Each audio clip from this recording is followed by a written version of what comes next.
Zaslow. Greg Cody. Roy Bellamy.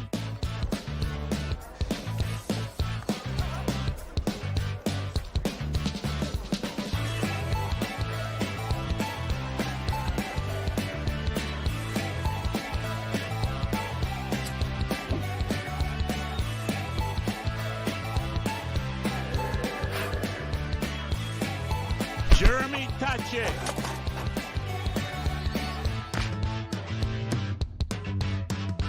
Tony Colariu.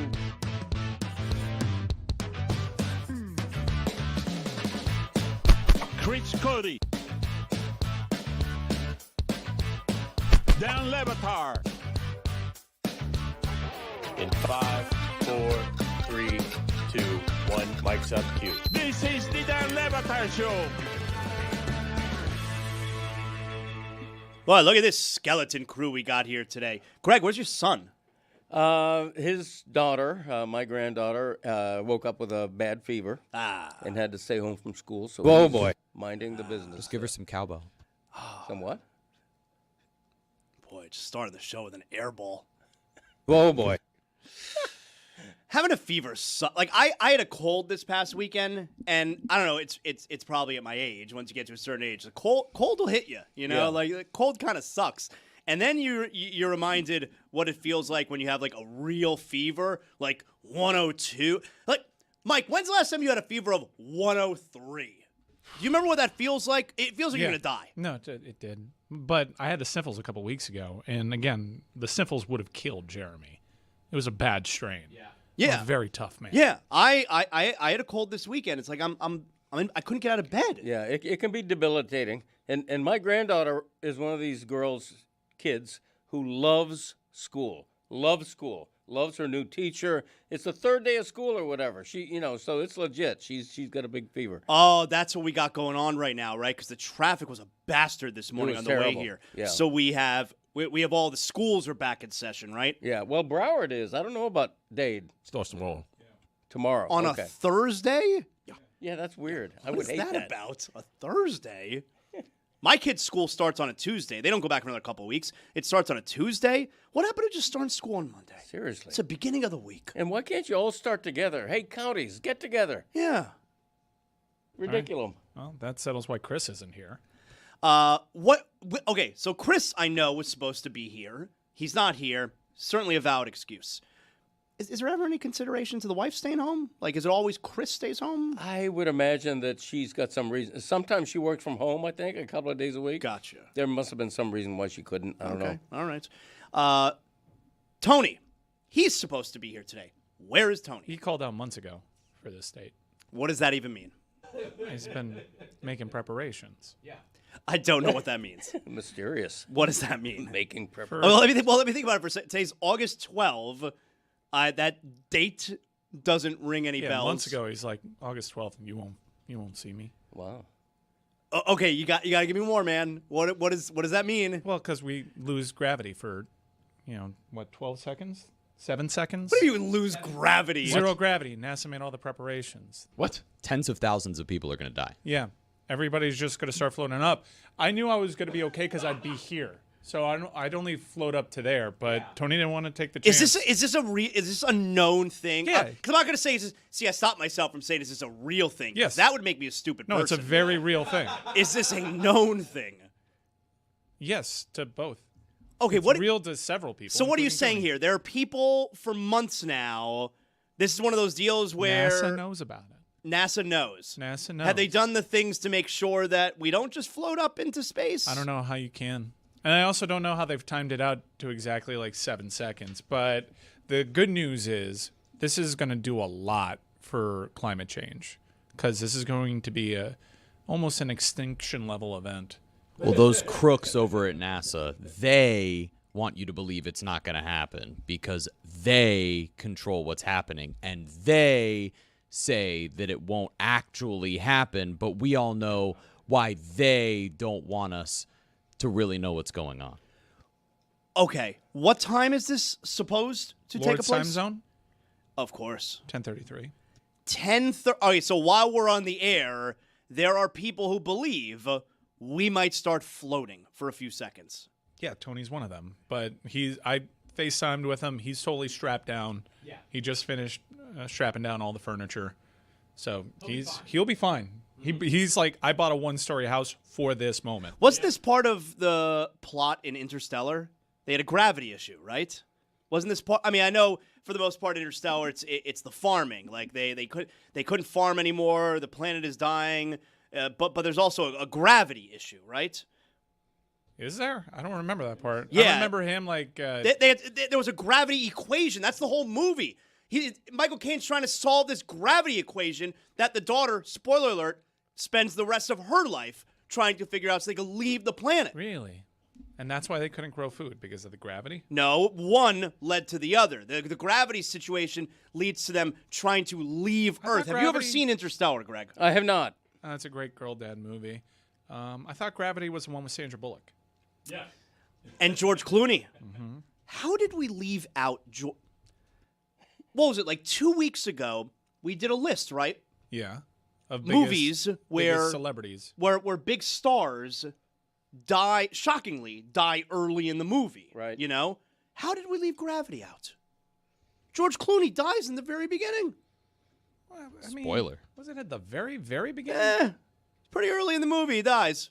That's my kind of movie role. You get all that money because you're George Clooney, and you only have to act for what, 2 scenes, and then you're done. Take the rest of the movie off. Because it wasn't as shocking as Steven Seagal dying in Executive Decision. That's a rough way to die, That was right? another summer of Leguizamo. Like, George Clooney died in that movie by drifting off into space, just into the nothing. That's a rough way to die.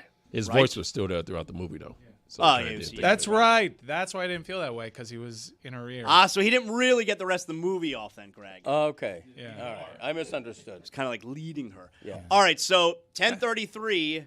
10:33? 10:33, we're going to start floating up to the ceiling, and cars on the street are going to start floating up. It's going to be pretty bad. Okay. So if you're listening to this right now, strap yourself in. Okay, can we double-check that? Because I had never heard of any Double-check of this this? stuff. Yeah. No. I Googled loss of gravity, and the first thing that comes up is a story in the Bergen Record, which is a North Jersey newspaper. This says it's 9:33 a.m. Eastern Time. Yeah, we've had conflicting reports, so we'll know at 9:33 Yeah. if it's actually going to be 10:33. Are you worried about this? At your age, you hitting that ceiling is going to be tough. Yeah, but and also we don't know what's going to, because what goes up must come down. I know, but I'm going to go like this. I'm going to anchor Yeah, but myself then your down. back legs are going to start floating up. No, in there. that's not the right way. You would have to be under the table. Yeah, if go you're gonna under stop the yourself. table. that's Although true. the He's table, got his hands over the Yeah, table. you're That right. doesn't help. table's Yeah, going you're to right. start floating. Yeah, the table's not anchored. Okay, but even if it were, like, this isn't stopping himself. Well, this is anchored down here.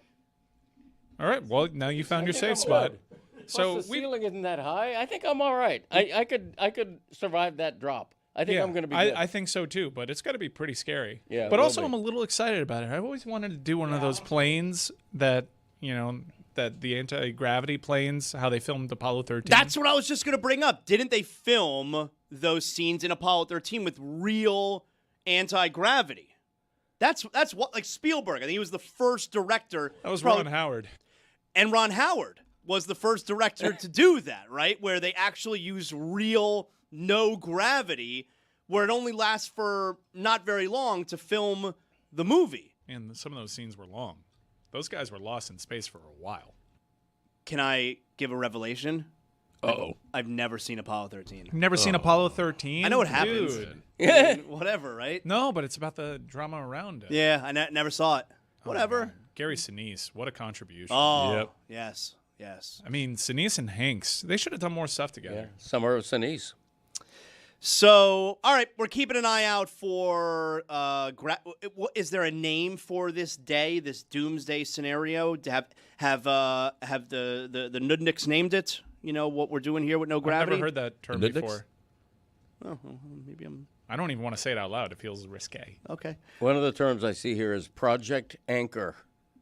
Project Anchor. Yeah, I think that's what Tony was calling it. Good name. But he'll be back tomorrow because he's taking all the precautions. Everybody else watching at home, if you haven't, maybe you're not going to be here tomorrow. Can we just entertain this for a second? Can you imagine, Greg? You're outside, and all of a sudden 10:33 rolls around, and just people start floating up into the air. Like, Yeah. what would your reaction even be? I'd be like, wow, that's cool. Look at that. Woo! And then they all start falling down to earth with Right. a thud. Right. And I'm like, oh my God. What have I That's just why witnessed? NASA is letting it happen, Greg, because the world is overpopulated. Yeah. And look, toothpaste is out of the tube when it comes to climate change. So this is how we fix everything. Mm-hmm. Yeah. So find a little, catering cart to hide in. And it's And 12 protect yourself. seconds. 12 seconds. Is that right? 12 seconds of no gravity. 7 seconds, but I imagine that's going to feel like an eternity. Be a long 7 seconds. It would be like, that'd be thrilling. All right. Looking forward to it. All right. So so I've been thinking about this for a few days. The NBA schedule started to leak. Yes, there's leakage. All right, the full schedule is going to come out tomorrow. By the way, I saw they released the Christmas Day games and the opening Christmas. and the opening night games yesterday. And I do want to mention real quick, on Christmas you have the opening night. I'm sorry, opening night you have Sixers at Knicks is one of the opening night games. So you got the banner raising ceremony. You also have LeBron first game as a Sixer, and it's at Madison Square Garden. Greg, do you want to take a guess what the price is right now to get in secondary ticket market for not just the Knicks home opener banner raising ceremony, first time in 53 years, but it is also LeBron James' Sixers debut. The get-in price on the secondary market at MSG, you believe, is what? Over 1,000. $2,100. Wow.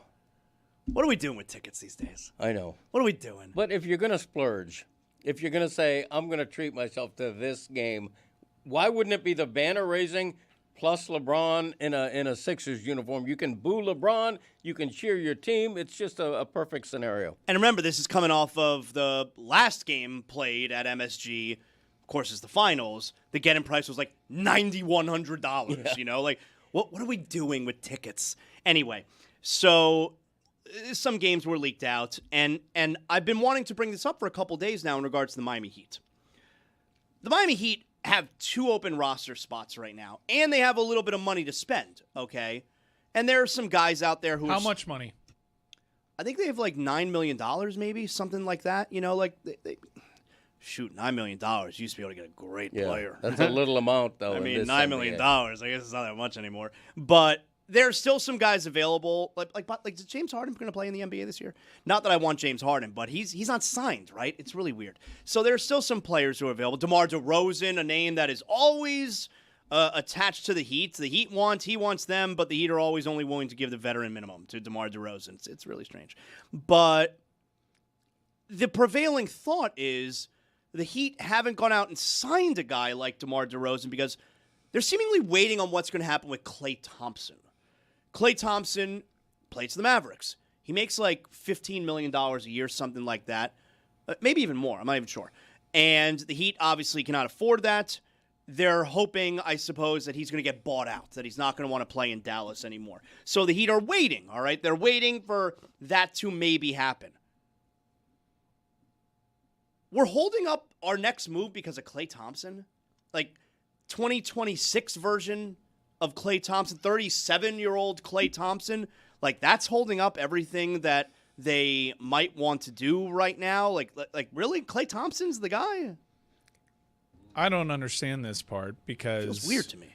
It would impact the money that you offer to DeMar DeRozan, but he's scheduled to make $17 million this season. Klay's going to be fine. It's an expiring contract, Right.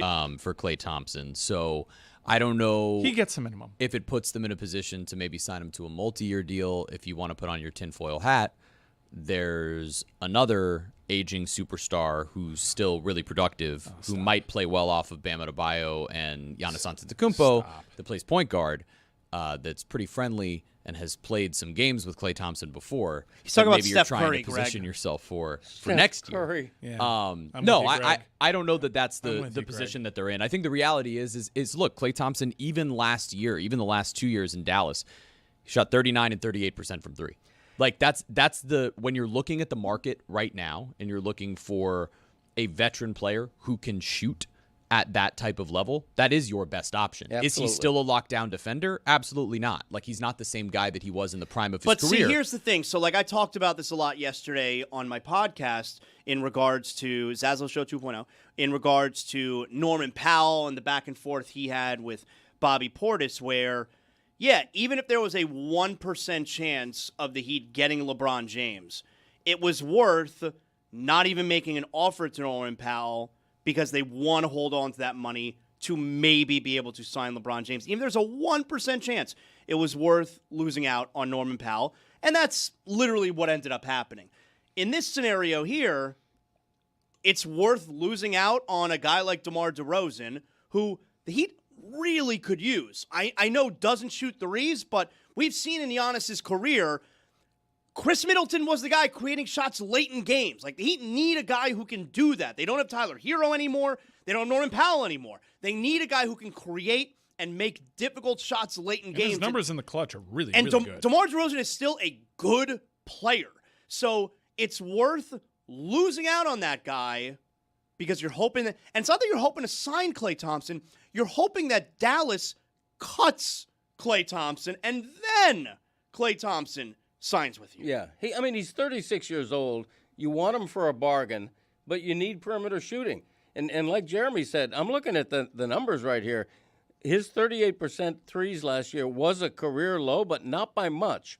He's still what they need on the perimeter. I can see why they're prioritizing him over DeRozan, but the idea that they would get one or the other is a good thing. Like, they need one or the other for different reasons. I think it's also the potential of maybe landing both and needing to work out the money on both of them. I believe they have right around $10 million to spend, and figuring out what you need to do from there. I think part of this is also whether or not You're telling me there's a world where $10 million is getting you Klay Thompson and DeMar DeRozan? Yeah, didn't we just talk about minimum contracts for both of them? Like, that's part of it. Is DeMar the DeRozan has flexibility on shown all of it. no inclination over the years to take this minimum deal that the Heat seemingly dangle in front of him every season. He always calls the bluff. He's like, all right, I'll see you in the play. Well, then why would you be offering your $10 million? Because it's if you're in that position, right? And I'm just trying to think of the way that they're viewing this. If it's Klay Thompson plus someone else, whether that's Bradley Beal, whether that's any forgot other about player, him. right? So if you're looking at it and you're going, oh, maybe Bradley Beal and Klay Thompson versus landing just DeMar DeRozan, maybe the Heat's calculation is the difference between those things is you're adding a guy in We're Klay. just like the oldest team ever. Yeah, Signed but multiple of these you're guys. building a veteran team. Like, that's what the Heat have done before. They put together sort of ragtag Yeah, veterans but for they a didn't. year. Yeah, but it wasn't a veteran team of guys who were so past their prime. I mean, fair enough, but I think, like, when you look at where Gary Payton was supposed to be in One his guy. career, One guy. I understand, but Klay Thompson is just one guy. Like, Bradley Beal is still pretty young.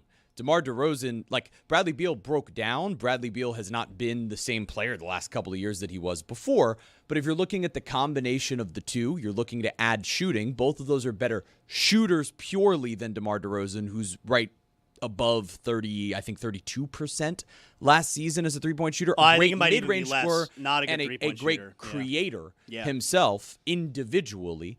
But if you're looking to complement what your core is, I can understand why Klay would be priority number one, and those guys are the next options. None of these are like superstars that you're adding. All right, They're so let just me ask you here. complementary pieces. All right, so ask you here, Mike. You could have DeMar DeRozan right now. You miss out on Klay Thompson, or you don't get DeMar DeRozan, and it's 50-50 Klay Thompson. Which would you take? DeMar DeRozan Me right too. now. Me I too. think DeMar DeRozan's a superior player. Greg, you could have DeMar DeRozan right now, definitely not Klay Thompson, or miss out on DeMar DeRozan, 50-50 Klay Thompson. Well, why is it 50-50, though? Well, because you don't know if Dallas is even going to release him. Because that's the Right. hypothetical. You're that he's hoping. doing. You're waiting. Okay. All right. Yeah, I would probably go with DeRozan, but he's 37. I mean, they are going to be the oldest team in the league at this point, but Riley has always loved old players.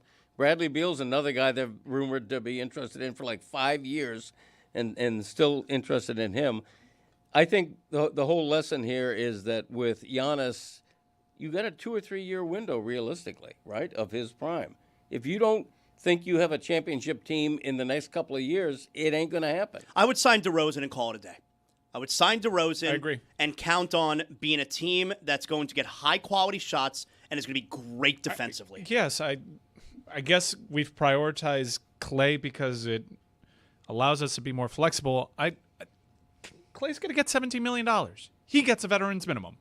All the remaining money goes to DeMar DeRozan. You mean if they wind up cutting Yeah, him? like you get DeRozan, you switch the priority. You prioritize DeRozan, and then you figure out what's going to happen with the buyout because Clay's not going to need a lot of money. And that's the way that I would go about it. But it's just been very curious. I thought that you would see a bunch of dominoes falling after LeBron finally landed on a team, and that hasn't been the case. Jeremy, I'm going to give you an opportunity to shine here. The Marlins, the last couple games, the pitching last night, Skeens, he stinks now. Marlins, they win last night 2-0. Roy, let's get to a stat of the day. Start of the day, start of the day. It is your start of the day. Start of the day, start of the day. It is your start of the day. Start of the day, start of the day. It is your start of the day. Start of the day, start of the day. It is your start of the day. Would you like a Yuri Perez stat or an Esteuri Ruiz stat? I think I'd rather a Yuri Perez stat. All right. Yeah. Yuri Perez, since May 22nd, the only National League starter with a lower ERA is Jacob Mizorowski. Hey, look at that. Woo! He's younger than Jacob Mizorowski and outdueled them when they pitched against each other. Pretty good. He has been lights out. He, like Sandy, so Sandy got off to a really great start with the 20 straight scoreless innings to He start had like the year, the one bad month. and then was dreadful and has been great ever since. Yuri Perez, same deal. He got hurt. He came back. He has been lights out. And to me, I only saw Skeens highlights. yeah, well, He stinks welcome now, to right? ESPN. Man, Skeens has struggled this year. The And velocity is way down. that's the concern. That's a huge year by concern. year, month by month, his velocity ticks down. Libby Dunn's going to break up with him. When he first came into the league, he was averaging like 98.5 miles an hour on his fastball. Now he's sitting right around 96.5 miles an hour on the fastball. You could argue that that's a guy who's learning to pitch at the major league level and trying to kind of save bullets. The Pirate season is not going the direction that Dave Damashek said it would a couple of weeks ago. But at the same time, like, this is a great concern. After last night, he's taken out after 65 pitches. It was 5 innings, 65 pitches, and that was after allowing a home run and then pretty clearly hitting on purpose Esteuri Ruiz. So Yuri should be more of a story. I know before the Yeah, season you were like, you should put a few shekels on him to win the Cy Young. Jeff And- Passan said that. Yeah, and he got off to a pretty rough start. Yep. But that was bad advice because he's not going to win the Cy Young. No, not- but his stuff has played from the beginning When of he the season. consistently finds a plate, he's got pretty electric Yeah, he's stuff. a- It's been control. A 6'7", 23-year-old. Like, he's just still kind of finding himself on the mound. He came up so young. He came up at 20 and then had Tommy John surgery. So we sometimes forget that this guy is as young as he is. He's younger than Skeens. He's younger than Mizorowski. He's younger than Roki Sasaki. Like, he's one of the youngest starting pitchers in baseball.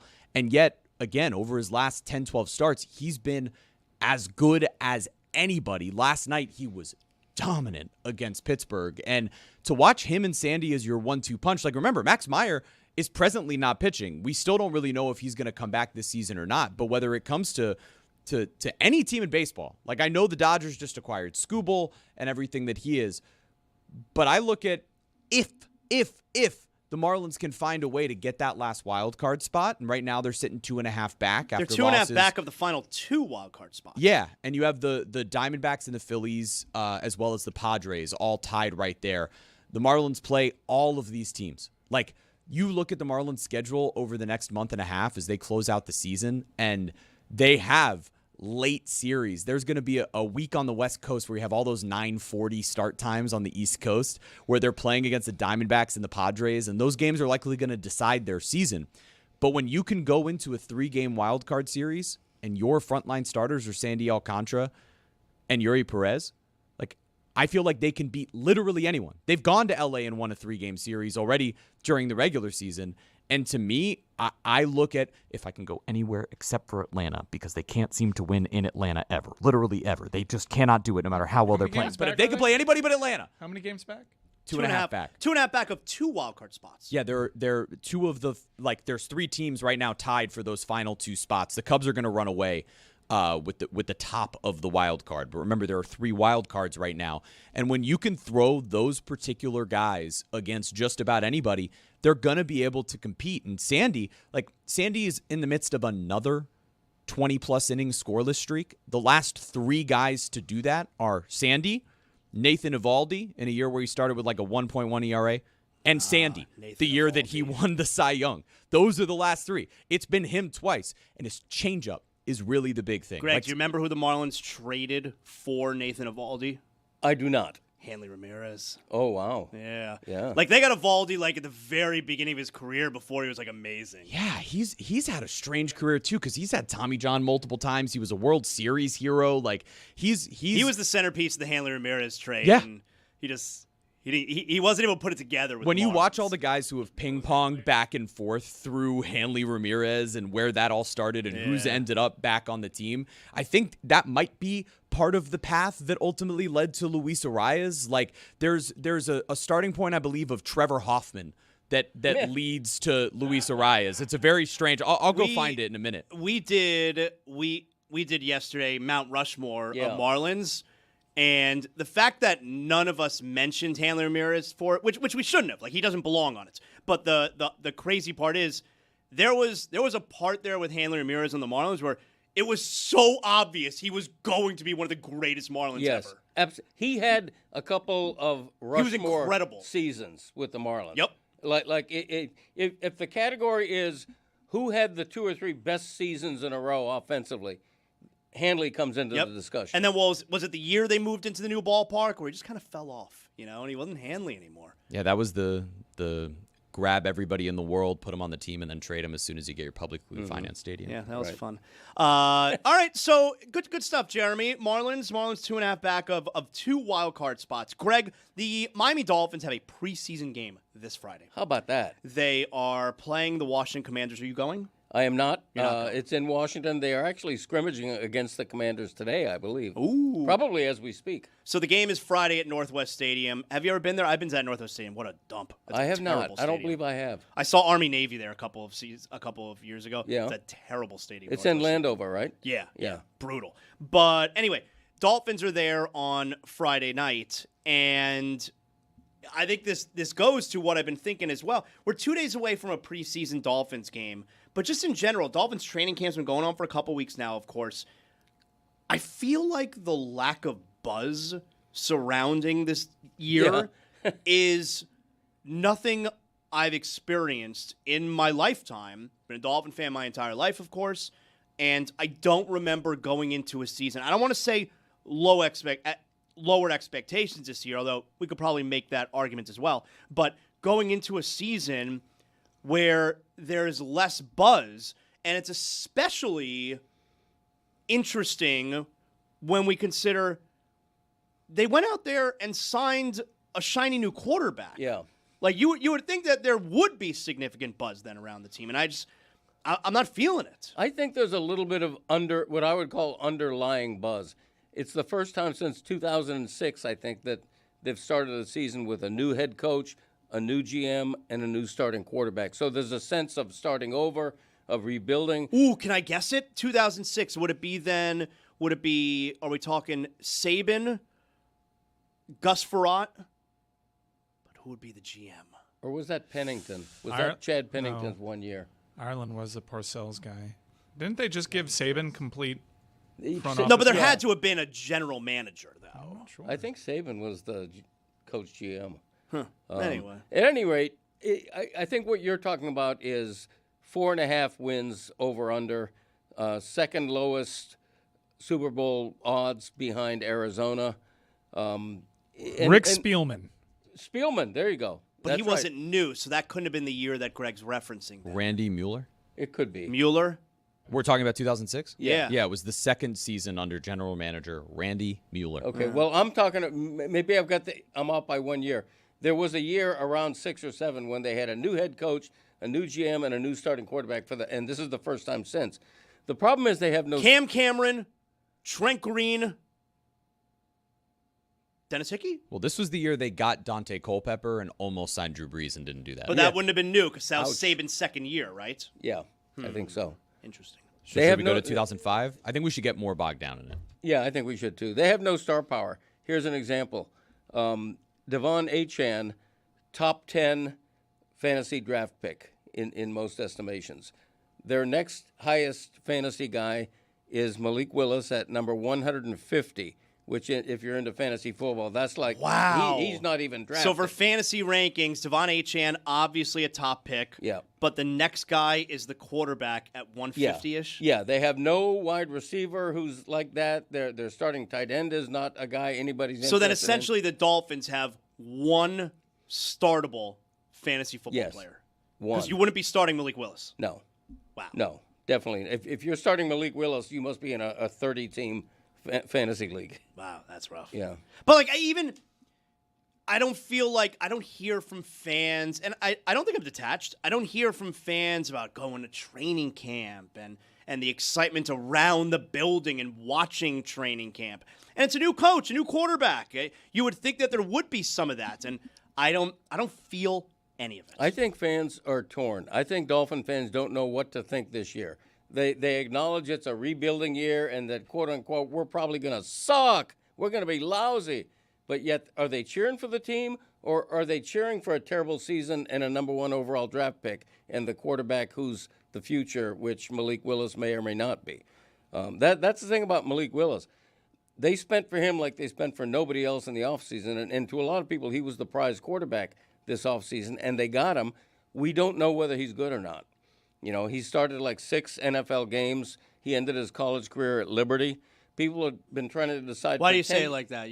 Was that a little tone there? The Liberty Flames, not considered a top-tier college football program. Right. That's all. Nothing against you, Liberty. Okay. Miss Liberty. But we don't know yet. Just throwing a C.J. Daniels out there. Malik Willis may be good, may be great, but we don't know it yet. All right, so this Friday, get excited. Yeah. All right, potentially 1 minute. We're a minute away from this gravity according situation, to that maybe. to that one paper in New Jersey. Right. All right. Yeah, they got it wrong. I'm ready. Well, or maybe right. We'll find out. About 40 seconds. I'm not taking any chances. Yeah, let's do a countdown. What do you have? You have one arm strapped down there. Yeah, I still got to mic myself, and I got my feet strapped down. Oh, your feet are too. Yeah, I was going to say, it'd be amazing if just you got your arm on the desk and your feet are dangling up in the air. Yeah. That'd be quite the scene. I didn't really think this one through. I got to cross over, but... All right, we're like 20 seconds away. This feels like Y2K all over again. You know? I mean, we all know it's 10:33. Yeah, I remember that countdown. Y2K. So this is a false alarm, 9:33. Well, right? we just can't be too sure. Yeah. Jeremy, do you know what Y2K was? Yeah, recently when someone was re-explaining to me that it was happening, I couldn't believe how stupid everybody was. It's amazing. It's amazing. We made it. I was. There we go. 9:33. All right, we're good. Okay, so in an hour, Okay. like we were right. Maybe in an hour from now. That's stupid Thank New God. Jersey paper. So, my grandfather was a huge Y2K prepper. Huge. How did he prep for it? I mean, all non-perishable items like corned beef hash. I had corned beef hash for like 4 straight years, Wow. and because of all the food that he stocked up for Y2K. A lot of spam. A lot of spam going yeah, on. he watched a lot of Fox News. Everyone was Love you, just Bob. concerned that computers couldn't all turn to zero. That's right. Yeah. Well, that they were going to turn to actual zero, and it was going to set us back to the Stone Age. Because the computers would have recognized, well, it's year 0, so we're just going to just power down. It wasn't like a bomb going on. No. It was like Every time I learn about Y2K, I learn something new. So like the computers only did the 2 digits for the year. Right. It didn't. So everyone just thought we'd actually like time travel. The computers would be like, we would well, lose all our money. Yeah, it's year 0, and there was none of this stuff. Yeah. So the financial markets would collapse. Kind of dumb. However, precautions were taken.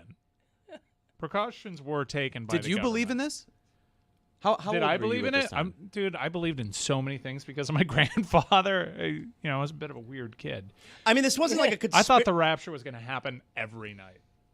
And some people still do. Well, today's like a big rapture day. There's because the people that aren't aware of what's going to happen at 10:33, they're going to be like, I'm ascending into heaven. It's the rapture. Oh, they're going to be so disappointed a few seconds later. 7 seconds. Because that would be 7 exciting. seconds in heaven. If you have like a realization for a moment that this is the rapture and you're going to heaven, that'd be pretty freaking cool. But then in a few seconds, you could realize, oh no, now I'm falling back to the ground. Yeah, but there's like some people in prison like, wow, I really turned my life around. Well, how high do I'm a you double fly? homicide guy. How high do you fly in 7 seconds? Oh, it depends your weight. Yeah, and you can also do things to slow your progress in zero gravity. There's some people that say gravity's an illusion at all. I think I've heard Tony say something. No, but Jeremy, people were legit. It wasn't where it's just buffoons were worried about. No, I understand that. That's why I'm Y2K. saying you were all so dumb.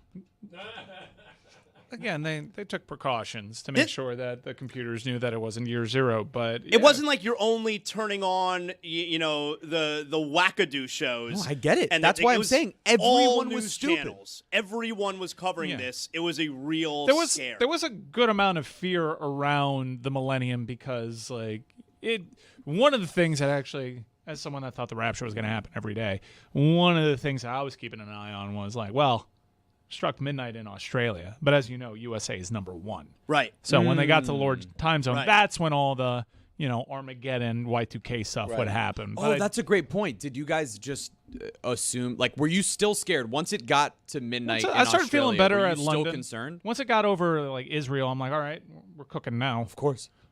I was at, I think I've mentioned this before, for that weekend, I was at Big Cypress Reservation for the entire weekend at a fish festival. So I'm out there with, and this is before cell phones and everything, so I'm out there with no communication with the real world. And so on the way back from Fish, I didn't know what I was coming back to because we're all coming back on January 1st. Did Y2K happen? What am I going back to? Didn't know. Came back, everything was fine. Were you worried?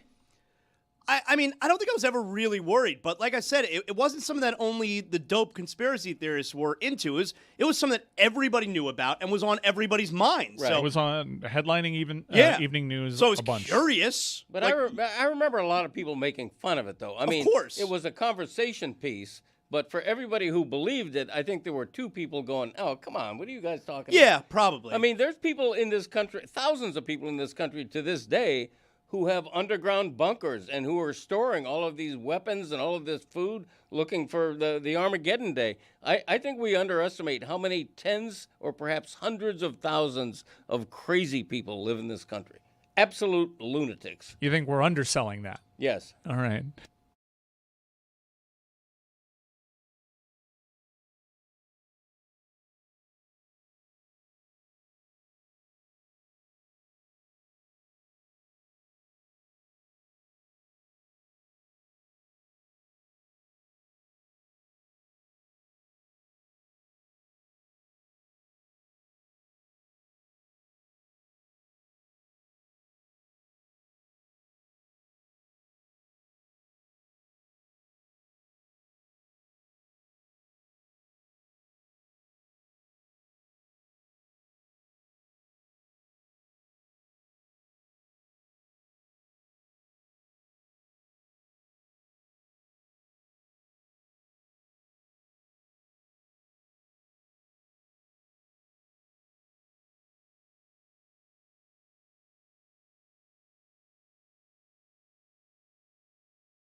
This episode of the Dan Le Batard Show is presented by DraftKings Sports. DraftKings, the crown is yours. Greg, today is a big day. We are going to reveal 2 more catchphrases, correct? Yeah, we're in the top 10 now. We're revealing 10 and 9. All We're right. rolling now, huh? We are rolling now. Any world where this is going to become 20 and 19? No, not as of now. Final answer. As of now. Yeah, All right. it's temporarily the final answer. All right. There you go. Probably temporarily the final answer. All right, so Maybe. that's coming up. We'll have two more reveals here for Greg Cody's top 75? 70. Top 70 catchphrases. Unbelievable. It started at 50, and then he added, what are we talking here? 20% more. Yeah, it went to 60 and then 70. Let's bring aboard Nick Wright, host of FS1's First Things First and What's Right with Nick Wright podcast. Nick, are you aware that in now less than an hour from now, 10:33 Eastern Time, Lord's Time Zone, where you are, that will be 7:33. Are you aware of this supposed gravity loss that people are talking about? Do you have any idea what I'm referencing right now? Let's first start with where do you think I'm at? I think he's in New York. Oh, you're not in L.A.? No. Oh, my boss. No, I moved. It was recent change. August of 2017. Been in New York since then.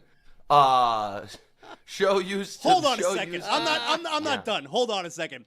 You're telling me that your show is not in L.A.? No, I mean, no. Again, that changed when the show started, September 4th, 2017. All right, so the recently. Show used. 9 years ago. Just under 9 years ago. The show used to be on at 6:30 a.m. Eastern. Those shows are tough to do from the West Coast. And so, no, I mean, we start literally every show with Kevin Wilde saying live from New York. Yep. But this is now data point number 4 or 5 that while the show is growing, it is yet to capture the sought-after Jonathan Zaslow demographic. You know, Mike Ryan, you're a real dick, Mike Ryan, because you're saying I gave that you a face. You're saying that as when Nick Wright says at the start of every show, Kevin Wilde says live from New York City, and you jump right in with a yup, as if you're locked in at the start of every one of Nick's shows. But here's the thing. Here is the thing, Zaz. If we're again gonna go down this road, you don't have to be locked in at the start of every show. Right. As long as you have watched more than one show and you hear someone start a show like a certain way, you're like, oh, that's how they start their show. I'll do you the one better. fact, go ahead. I'll do you one better. If you just merely pay attention to some of the interviews that Nick has done, there have been plenty of context clues to suggest where he openly says that he's living in New York. Greg, do you or my interview with you guys last week when I discussed getting season tickets to see LeBron play for the Sixers because for the first time in my life, he's playing for a team that I could go to the games. Where did he just leave? The Lakers. Would it make a lot of sense for me to have been like, well, we're in LA. Bron's been here the whole time. But now I'm thinking about getting Sixers tickets. Great. So which is worse? Me not knowing that Nick's show is not in L.A. or Nick referencing what he just said last week, having no idea I wasn't even in studio last week. It's I just assume, but you're on the show. Yeah, you're I on just the assume show, even dude. if you're not Probably there, listen to it. you're Yeah. I mean, It's you're pretty at least obvious staying he's- abreast Yeah. of what's going on. But listen, it's neither here nor there. You were asking me about gravity. Yeah, we're so losing gravity in a at few 7:30 hours. your time, you're gonna start floating in the air. 7:30 my time. Yeah, 7:33 so it to already be happened. exact. 7:33 survived. Pacific to be exact. You're going to start floating in the air for 7 seconds. Now, you may think you should be happy that you're joining us because you may think that you're actually ascending into heaven. What's really going to happen is you're just going to fall back down after 7 seconds. That's why Tony's not here. He made all the preparations. Well, I was going to ask. I'm bummed Tony's not here because I was going to compliment him because that feat of strength yesterday It's unbelievable. was legitimately impressive. Like, stunningly, legitimately impressive. I'm not up to date on this gravity thing. I do think that 7 seconds of no gravity would be, I would imagine, would kind of end. It would be a mass extinction event. So I'm hoping you guys are wrong about that. A lot of people are going to die. That's not going to happen. A lot of people, a lot of animals are going to die. There are going to be parts of the world where, all right, I'm back on the ground. That's cool. I made it. And then like a walrus falls out of the sky on someone. Cars will be floating. Oh, because everything loses gravity. Spinning? Everything loses gravity. Oh, we're in trouble. I haven't. Yeah. Oh, so you believe it? Well, I assume you're just not going to bring me false information. I'd never heard of it until right now, Zaz. It had not hit my radar.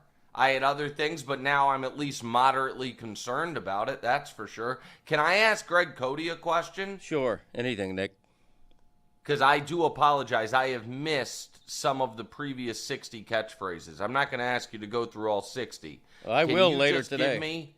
Can you just give me a couple of your favorites that didn't make the top 10? Who made it a salad? Very good. What was the first one? Second, I think. Confused. Who made it a salad? I'm not familiar. Trailers for sale or rent. That Room one I sell know. at 50 cents. Yeah, but I absconded with it. I made it mine. Oh, okay. Yeah, and the key is is Never a Doubt gonna make it?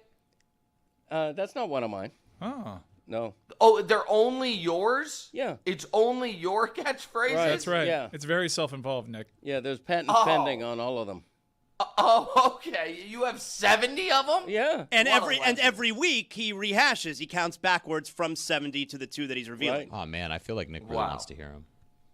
Yeah. I mean, Why don't we do I that? don't not Are wanna we hear wasting them. your time if you hear like the entire Greg? Yeah, I Cody mean, Nick, do you countdown? want to hear them? Yeah. Because we got sports like I can ask you about JJ McCarthy, no doubt, but you're the one that I asked. feel like it's better content to hear the catchphrases that I've missed. All right, let's I do do it, think Greg. that's It just better. Yeah. takes about 20 minutes. All right. No, it doesn't. It's gonna, I don't have 20 minutes for it. Just go quick. All right, here we go. All Ready? right. Yeah, let's do it. Yeah. Okay.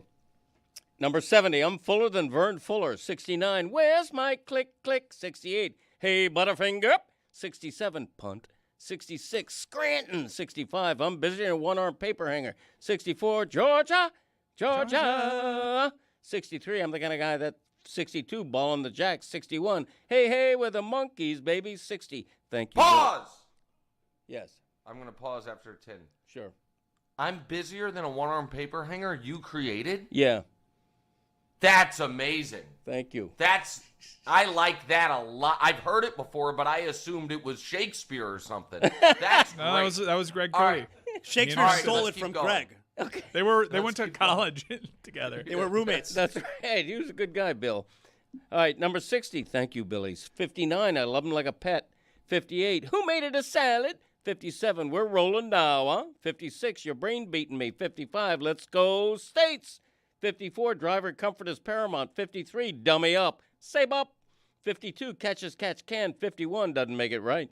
50. So on and so forth. 49. Very good. 48. The Little League theory. 47. Nice hat, asshole.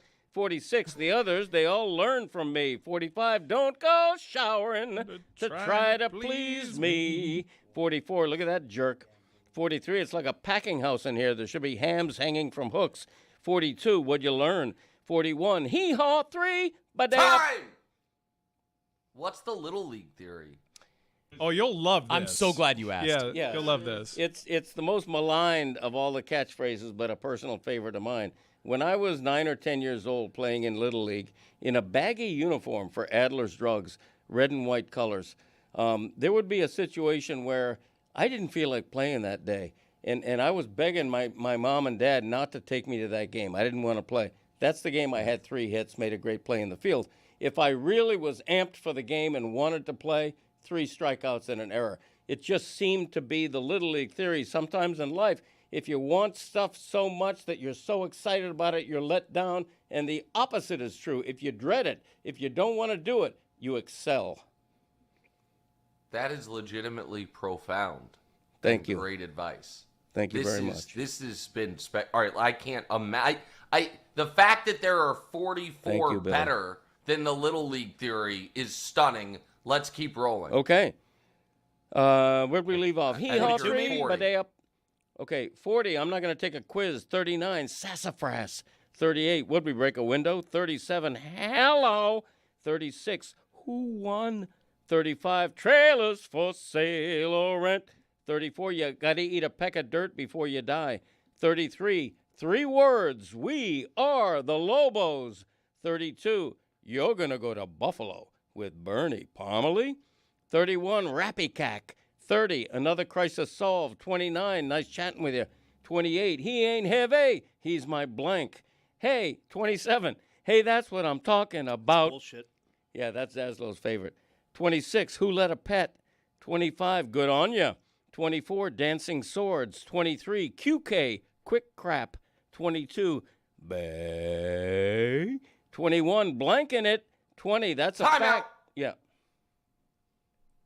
Is dancing swords a little double entendre sexual thing? No. Common Common misnomer. Yeah, it is. What is it? It's diarrhea. Dancing swords is when you have the gurgling deep in your intestinal area and you know that you got to run fast but carefully to the bathroom. Those are dancing swords. Okay? I mean, you do paint quite the picture. Thank you. You are a wordsmith. All right, now we get to the top 20, but not the top 10. So excited. Yeah, 21 You're at was 20. blanking it. 20, that's a fact, Jack. 19, gotta wanna learn, gotta wanna earn. 18, put a Lobo's mint under your pillow and dream. 17, quite a bit. 16, take the rest of the day off. 15, do what now? 14, ride on. 13, who shot John? 12, if I had a hammer. Number 11, rap, rap, rap. They call him the rapper. Now, that's after there was a song of that title. But in my case, it was born on Christmas Day. When anyone begins to unwrap a gift, I sing that song. And now we're Now we're hold on. Like we did that for Nick, so Nick can hear what's already been revealed. right. But Yeah. but the new reveal, the next two, that's gonna Yeah, be that's later. not this hour. That's later. No, Yeah. that okay. has to. You gotta build the anticipation. Yeah. Okay. Gotcha. I do have a question though, since you did the rapping thing. Yeah. At the Cody household for Christmas. Yeah. Is it a free for all, or is it one person does a present, they get to like examine the present, maybe put it on, or whatever, and then to draw it out, and then the next person goes. Because I feel like families that do it one way can't fathom families that do it another way. I'm very curious what it was in the Cody household. Very astute question by you. We go from youngest to oldest. So my granddaughter is the first one to open a gift. My brother, who's older than me, my brother is the last to open a gift. And we all go in sequence. But that rule, early in the morning, it's a law that everyone follows. And then little by little, it becomes a free-for-all. Like an hour into gift giving and wrapping, it's like, whose turn is it? What? And then you got 3 people going together, and it's like a cluster, Got it. Yeah. My family was a big one at a time. Mm-hmm. You couldn't really have a defined order because there would always be someone would have more presents, less presents, more expensive, Yeah. So you kind of just eyeballed who should go next. But I remember going to my play cousin's house one year. They did all their presents Christmas Eve, and the whole thing was over in 3 minutes. Yeah. I couldn't believe it. My mind was blown. It also felt to me like a bit of a bummer. Like you wait all this time for Christmas, and so you want to draw it out as long, like a tantric Christmas is what I would compare it to. You want to draw it out as long as possible. Yeah, well, our Christmas Like that. unwrapping probably takes at least an hour. Maybe That's longer. great. The minimum. Can That's you great. can you put it on the poll, Juju? Do you like a tantric Christmas? Nick, Yeah, Kyler I Murray, thought it named was a good turn QB1. of phrase. Kyler Murray, QB1. J.J. McCarthy, forced to be a backup. Is Adam Schefter going to be okay? Are the Vikings going to be okay? All right, so a few things here. Of all the things that if we're going to poke at how Schefter phrases news and tweets, it's always interesting to me the ones that get seized on. Like, was he doing a solid for his Michigan guy? Sure. Do I find, do I find that nearly as egregious as you know, I don't want to get yelled, is a mean here. I don't want to get yelled at. I'll be clear. I'm just guessing on this. But my strong inclination that he knew the head coach of the 49ers was in a car accident weeks before he deigned to reveal to America that it had happened. I thought that was maybe a bigger deal. I think that, but with all that said, and I didn't like sorry, I'm going to give a long answer here, Mike. I didn't like the J.J. McCarthy draft pick, and I'm not a college football expert. The reason I didn't like the J.J. McCarthy draft pick was the people that were the biggest fans of his, when they would come on the show or any show and talk about J.J. McCarthy, all of the compliments were about firm handshake, looking you in the eye. You never heard like, man, throws a great ball. It was a lot of, you'd love him to date your daughter. And I'm like, I don't know, man. Top 10 picks. It seems like we're on shaky ground here. So I didn't love the pick to begin with. With that said, the process of, we have Kirk Cousins. We think he has a ceiling. So we're going to draft a quarterback. Then that quarterback gets hurt. Darnold goes out and wins 14 games. We think he has a ceiling. We want to go with the young guy. Giving that guy 10 starts and then being like, screw it, Kyler Murray, who everyone knows exactly who Kyler is, where he is in the quarterback hierarchy. The process there is just so bad. And so while I'm not a believer in J.J. McCarthy, if I were the Pittsburgh Steelers with Rodgers in his mid-40s, hell, the Tampa Bay Bucks with a potential contract issue coming down the road with Baker, or maybe even the Houston Texans with real questions about CJ's long-term viability and not a real contract in place, I would certainly call Minnesota and see if I can take a flyer on him for a 6th-round pick. He's younger than Ty Simpson. He's 3 years younger than Tyler Shuck. Like, the age thing does matter to me. I just never really saw it as a prospect, but I didn't get what Minnesota did throughout this whole thing. He's the host of FS1's First Things First, What's Right with Nick Wright, the podcast as well. Real quick, Nick, I don't want to be rude, so before we let you go here, how are you adjusting to the move to New York City?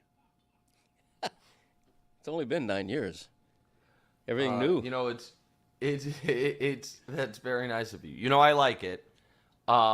Mike, shortly after I moved to New York, I think Mike and his lovely wife stayed with me for a weekend because they were going to a music festival. I live in a different house now than the one Mike was at, but Mike's been to this one too, I think. When he was in New York, I think we watched football together here. I could be wrong. Oh, you got a big cash. But it's nice. You cashed a big bet. Oh yeah, that's right. That is right. Mike was there. Big comeback in Arizona. That's right. It was that the. I forget. It was a lot. It was a lot of money. When you have so many winners, Mike, they do run together a bit. No, this is like a huge comeback. Was a big one. Yeah, that was one of the biggest ones ever. And then it almost got blown, right? Because the Broncos almost also blew a lead and then came back. Then almost, if I remember correctly, doesn't matter. I love New York. So yeah, I enjoy it here. Where do you live, Zaz? Cooper City, Florida. What's Cooper City? It's a suburb near Fort Lauderdale. Yeah, he could have just said Miami. Yeah, I could have said a different county. Yeah, I mean, nobody knows Cooper City. People in Davie don't know Cooper City. Come on. Good roast, Greg. Thank you. Greg, you live in Get his Boca, ass. I assume? No, I live in... Now Greg's going to tell you he lives in Plantation. Which is not a word I'm real proud of, but Yeah. I do live there. Yeah, well, you didn't name the city. town. Yeah, exactly. It's not your fault. I have been meaning to start a petition to change the name of that town. No, you want that's to do that with me, Greg? That's been going around. Nick, thank you for joining us. I guess we'll catch you at the Patriot games. The Patriot game. Yeah. I'll see you guys. See you, Bye. Nick. There you go. Bye. Speaking of the Patriot games, I got a lot to say. Okay, so what is going on with? By the way, What do you mean? What is going on? By the way, Juju, put it on the poll. Does Nick live in Los Angeles or New York City? What is? So this is a real thing? Yeah, it's a Patriot thing that your games? tax-paying dollars went to. It's run by the same crooks that did the State Fair Freedom 250. Yeah, how'd It's that just work like out? everything is just a grift. And if this were happening in North Korea, Russia, or Cuba, we'd be like, yeah, no, that tracks. For a lot of projecting about communist dictators from the right, they sure love acting like them. It's supposed to be. What it was positioned as was, we're going to take 2 of the best athletes from every state, and we're going to have athletic competitions, and these are going to be the Patriot Games, it's honoring 250 years of this amazing country. You tune in, and it's What channel is this on? It's streaming on ESPN. Oh. Yeah. It's streaming on ESPN. In fact, Pat McAfee welcomed the president to town. Okay. To an audience that was almost entirely white. And this whole thing is a huge propaganda thing. They're trading MAGA hats. In fact, like kids that are from Massachusetts or representing Massachusetts don't live in Massachusetts. There's a Puerto Rican that's from Texas. And the games are terrible. And the athleticism, like, these aren't high school athletes the games that are terrible because they're stupid games? No, or? no, no. Well, they play kickball, but the athletes aren't what was sold to us. We were sold like the best athletes from each state being represented, and it's a bunch of homeschooled kids, and it's just a using sport literally as propaganda, with the supreme leader watching from the stands, a vision of what America should look like. And it's hugely embarrassing. And straight up, if it were happening in another country... And I'm paying for this, you said? Yes, the taxpayer dollars are going to this. If it were Millions. happening in another country, you'd say, that's so on the nose for Putin. Creating this whole thing just to justify and normalize his entire administration. And Pat McAfee is right there beside him, being a pawn, willing or unwilling. I think we're at the point where we need to stop underselling whether or not he's willing. Seems pretty damn willing and smart, and I'm sure he's going to be super defensive about it later today on his show. It definitely doesn't remind me of the Hunger Games at all. So this seems to be pretty significant breaking news we have here, Greg. I'll read this tweet from Ramona Shelburne. Okay. All right. The Los Angeles Lakers are being sold to American businessmen Josh Kushner and Bob Iger for a record-breaking price of over $12 billion. Kushner and Iger were involved in the expansion process in Vegas, but a stunning turn. They pivoted to make an aggressive offer to buy the Lakers from Mark Walter, who had purchased a controlling interest in the team from the Buss family last year. So this guy owned the team for a year, and now I guess was just received an offer he can't refuse? Yeah, big. So Josh Kushner is a part owner of the Miami Heat, correct? Yeah.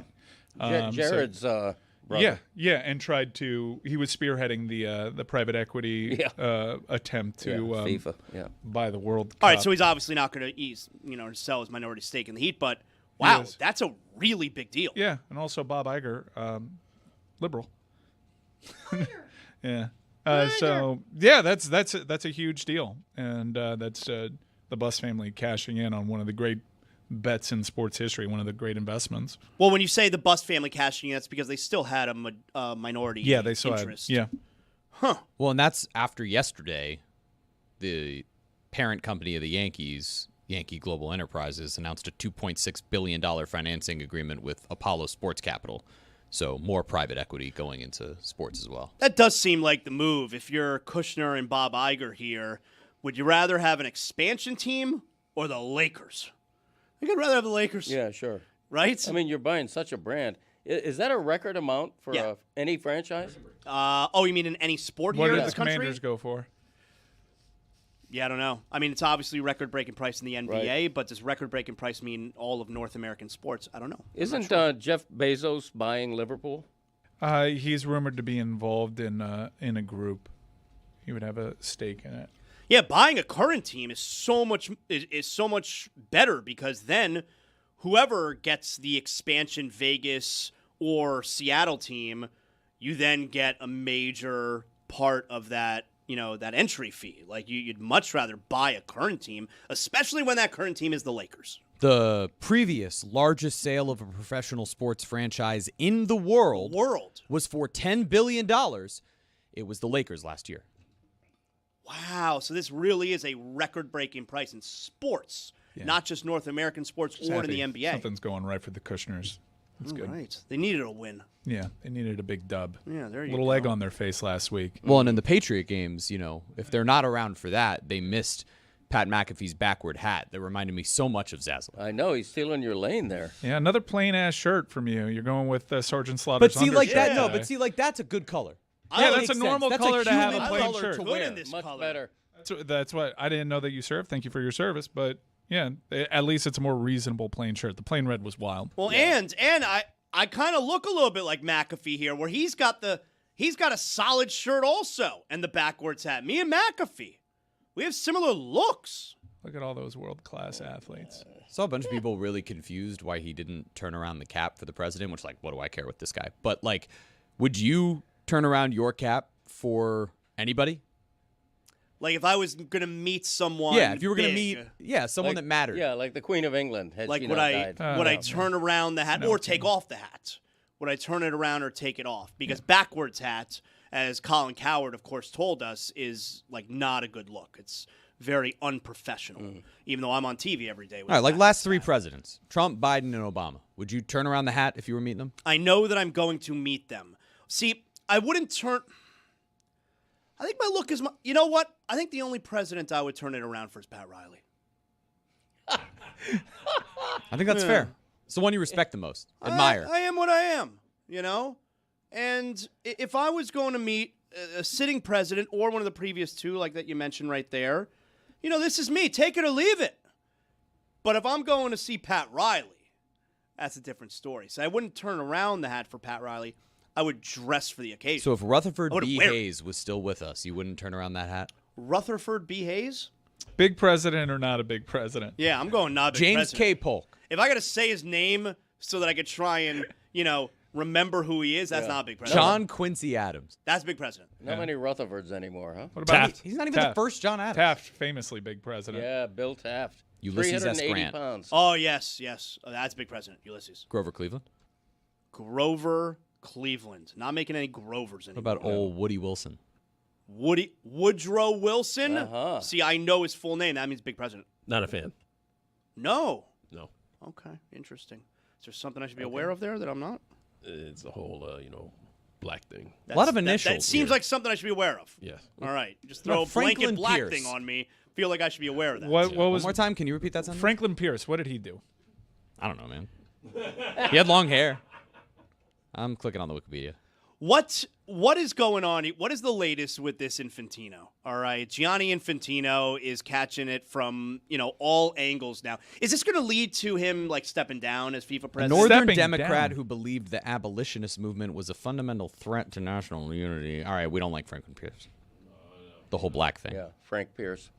I think global soccer hopes Infantino steps down or is voted out in March, and he could be. It just takes a simple majority to vote him out, and with the European Federation alone against you, you have a head start on getting. You do. It's a big, but you're 50% definitely vote. going to need to have more allies. Africa has a lot of power here, and right now, CONCACAF jointly put out a statement falling in line with that of UEFA, but there was one wayward country that did not align itself that beat CONCACAF to the punch and put out a message of support, and that was Mexico. Also, Argentina also supported Infantino. Shock of all shocks. But Mexico supported Infantino, which is curious because that is not in line with CONCACAF. And then there came reports that Infantino was working a backroom deal with Mexico to get them out of CONCACAF and into CONMEBOL, the South American qualifying region. Imagine that. Back channels. A North American team, Mexico famously in North America, they wanted to put them in the South American qualifying region. Well, why would Mexico want to be in South America? More money. Well, they're not South America. Yes, but all of this means more money. But there are some examples of qualifying regions acquiescing and making exceptions, especially when you get into geopolitical conflicts. Like, for example, or even not. Sometimes you outgrow your qualifying region. Like Australia used to be in Oceania, but they were always winning, so they moved them to Asia to make it more of a challenge. So there are some examples of that, but this was going to be utterly ridiculous, and I don't expect Infantino to step down or step aside. I imagine he's going to fight this to the bitter end. The only way that he steps down is if it's made abundantly clear that he is not. That it would be an embarrassing election result, and he seems to have a lot of support from a lot of countries that kind of dug his idea to get $40 million and also really enjoyed getting World Cup tickets and being able to flip them, even though that's totally against the rules. But I haven't done the math. If you have the vast majority of Europe and South America and CONCACAF against you, don't you have enough votes? No. There's a whole big, beautiful world out there. I know, but Europe is by far the biggest federation, right? In terms of number of countries? Up there. I got to do the math. Africa, I was reading an article that suggests Africa, in terms of swing votes, holds most of the cards here. Yeah, and look, this is the beauty of FIFA and corruption. Yeah. Famously, they have used World Cup hosting responsibilities as a bribe to keep people in power. But Gibraltar's vote matters just as much as Spain's. Right. Yeah. So, all right, Spain, you want to show me a message? All right, cool. I'll head over to UAE. And that's exactly why FIFA is ripe for bribery and scandal, which they've had ever since Sepp Blatter and continue to have. You know, they need fresh air. I mean, it's ridiculous what's going on. UEFA, it says on Wikipedia, and I can go deeper on this, as of being founded in 1954, it now has 55 members. Yeah. But it says for the Confederation of African Football, it's 54 plus 2. I have no idea what that means. That could mean a newer country. I'll dive deeper on this, but it's either Europe or Africa, and I'm not quite sure. Also, what about everyone's favorite Quaker, Herbie Hoover? Ooh, Herbie. Let's put that on the poll. Is that everyone's favorite Quaker? Is Herbie Hoover? No, William Hoover, Penn. Is Herbie Hoover everyone's favorite Quaker? I know. William Penn is top of the heap. You think so? I think it's the Quaker Oats guy. Yeah, I think it's Buddy on the Quaker Oats. Oh, yeah, it's got to be that guy. Box. Yeah, that guy. That dude knows what he's doing. Yeah, he does. That dude can quake. Nice hat, too. I'm trying to wrap my head around the Lakers sale, which just happened a few minutes. It's just the statement was just put out a few minutes ago that Mark Walter, after buying the Lakers last year for what did we say was $10 billion, which was a then record price, now in just a year, flipped it for a record $12 billion. So just a year later, he makes $2 billion, which sounds amazing. That's an incredible investment. Just a year later, you flip it something for a $2 billion profit. But it reminds me, like, I don't understand, what was the point in buying the Lakers? Because it reminds me, I was watching Winning Time on Showtime. Not on Showtime. It was HBO. It was on HBO, but it's about the Showtime Lakers, where Dr. Jerry Buss, played by John C. Reilly there, says how, they're talking about how, if you sell the team, you can make a lot of money. He's like, okay, but if I made all that money, what do I want to do with it? I would want to buy the Lakers. So I don't understand. How do you buy the Lakers? And even though you make $2 billion a year later, what was the point in buying the Lakers in the first? Like, don't you want to own the Lakers? Yes. I think making $2 billion. Probably the making $2 billion. You got to be one of the first people ever to poo-poo $2 billion. Okay, but I think there's it's a probably rush that. there because if you waited 5 years, 10 years, 15 years, the Lakers weren't going to be worth But more I could money? probably make $2 billion right now, and then I can buy another team later. But if I can make $2 billion right now, I'm probably going to take the $2 billion. Okay, Gonna but do it. every owner in the NBA can say exactly what you just said. Why aren't they all doing that?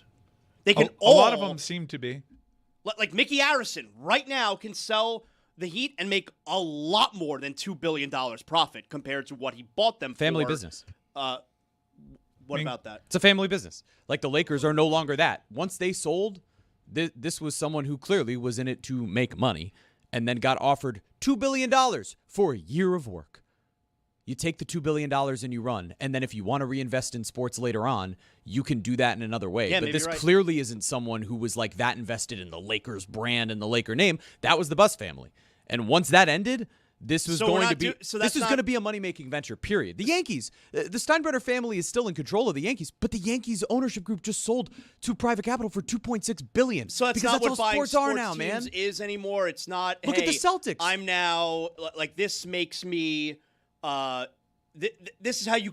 This used to be how you crown someone who's wealthy in this country. You own a professional sports team.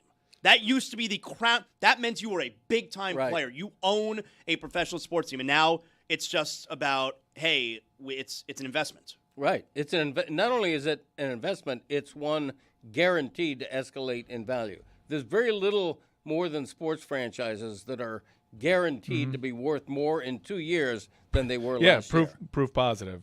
They just broke through their own high mark. Right. In just a year, it gained $2 billion. Right, and you're buying the brand. And they've reached prices now where you won't see the Steve Ballmers, the standalone owner that owns 100% of the team. Well, it doesn't sound like a good thing. No, it's not. It's real bad. Like for fans, that does not sound like a good thing. No. Confirmation. So I figured out that the associate members that I was looking at, they're ones that actually aren't affiliated with FIFA. They just participate in tournaments. So UEFA, number 1. Africa, number 2. Were you able to tell that one of the examples that I was trying to cite was how Israel's not grouped with all the countries that hate them? Careful. Just careful around this one. It's one of the examples. Yeah, good one. The Good geopolitical example. ones. Yeah. Although, 14 minutes. There are a couple matchups there. Oh! 14 minutes. Prepare yourself. Mike is strapped down to his seat. And the seat is strapped down too. And I didn't want to. That would have been really foolish if I were strapped down to the seat, but then the seat starts floating in the air. We're about 14 minutes away I thought this thing out. Not as well as Tony has, but I thought this one out. From losing all of the crowd. It'd be great if we can get Tony to send in a picture right now of him, strapped in. I don't know. I think certain people in the audience are going to react well to me throwing the distraction from the whole Israel thing. About as well as you guys did. I think we'll find out. That is legitimately profound.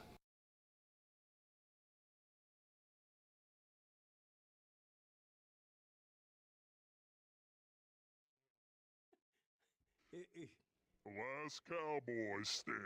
All right. Yeah, I am the last cowboy standing, although I'm sitting right now. Cuddled up next to our wife. I should be on a horse. Gave her a nice spoon from the back. Said, honey, we won. All right. Inner voice, you're fired. I want a new inner voice. What am I, Dave Hyde? Oh, God. What a great day. All right. This is going off the rails. I have nothing but Thank respect you, for Sun Dave Hyde. Sentinel, for having the courage. Courage. Yes, the Quite the courage to do the right thing. Honestly, it should have been done years ago. We could have called this race long ago. Okay. I'm the man. Did what needed to be done. Okay. Hey, that's what I'm talking about.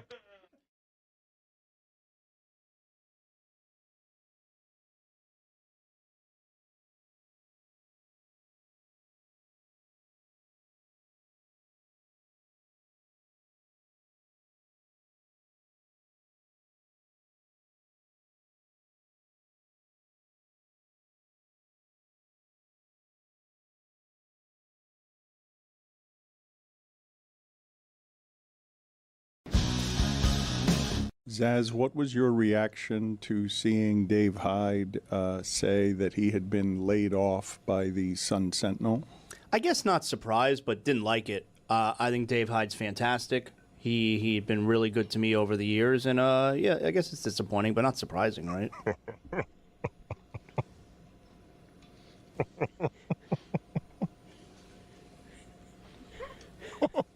Am I led to think that Greg Cody's secretly happy about Dave Hyde being laid off? I reject the implication of my inner voice.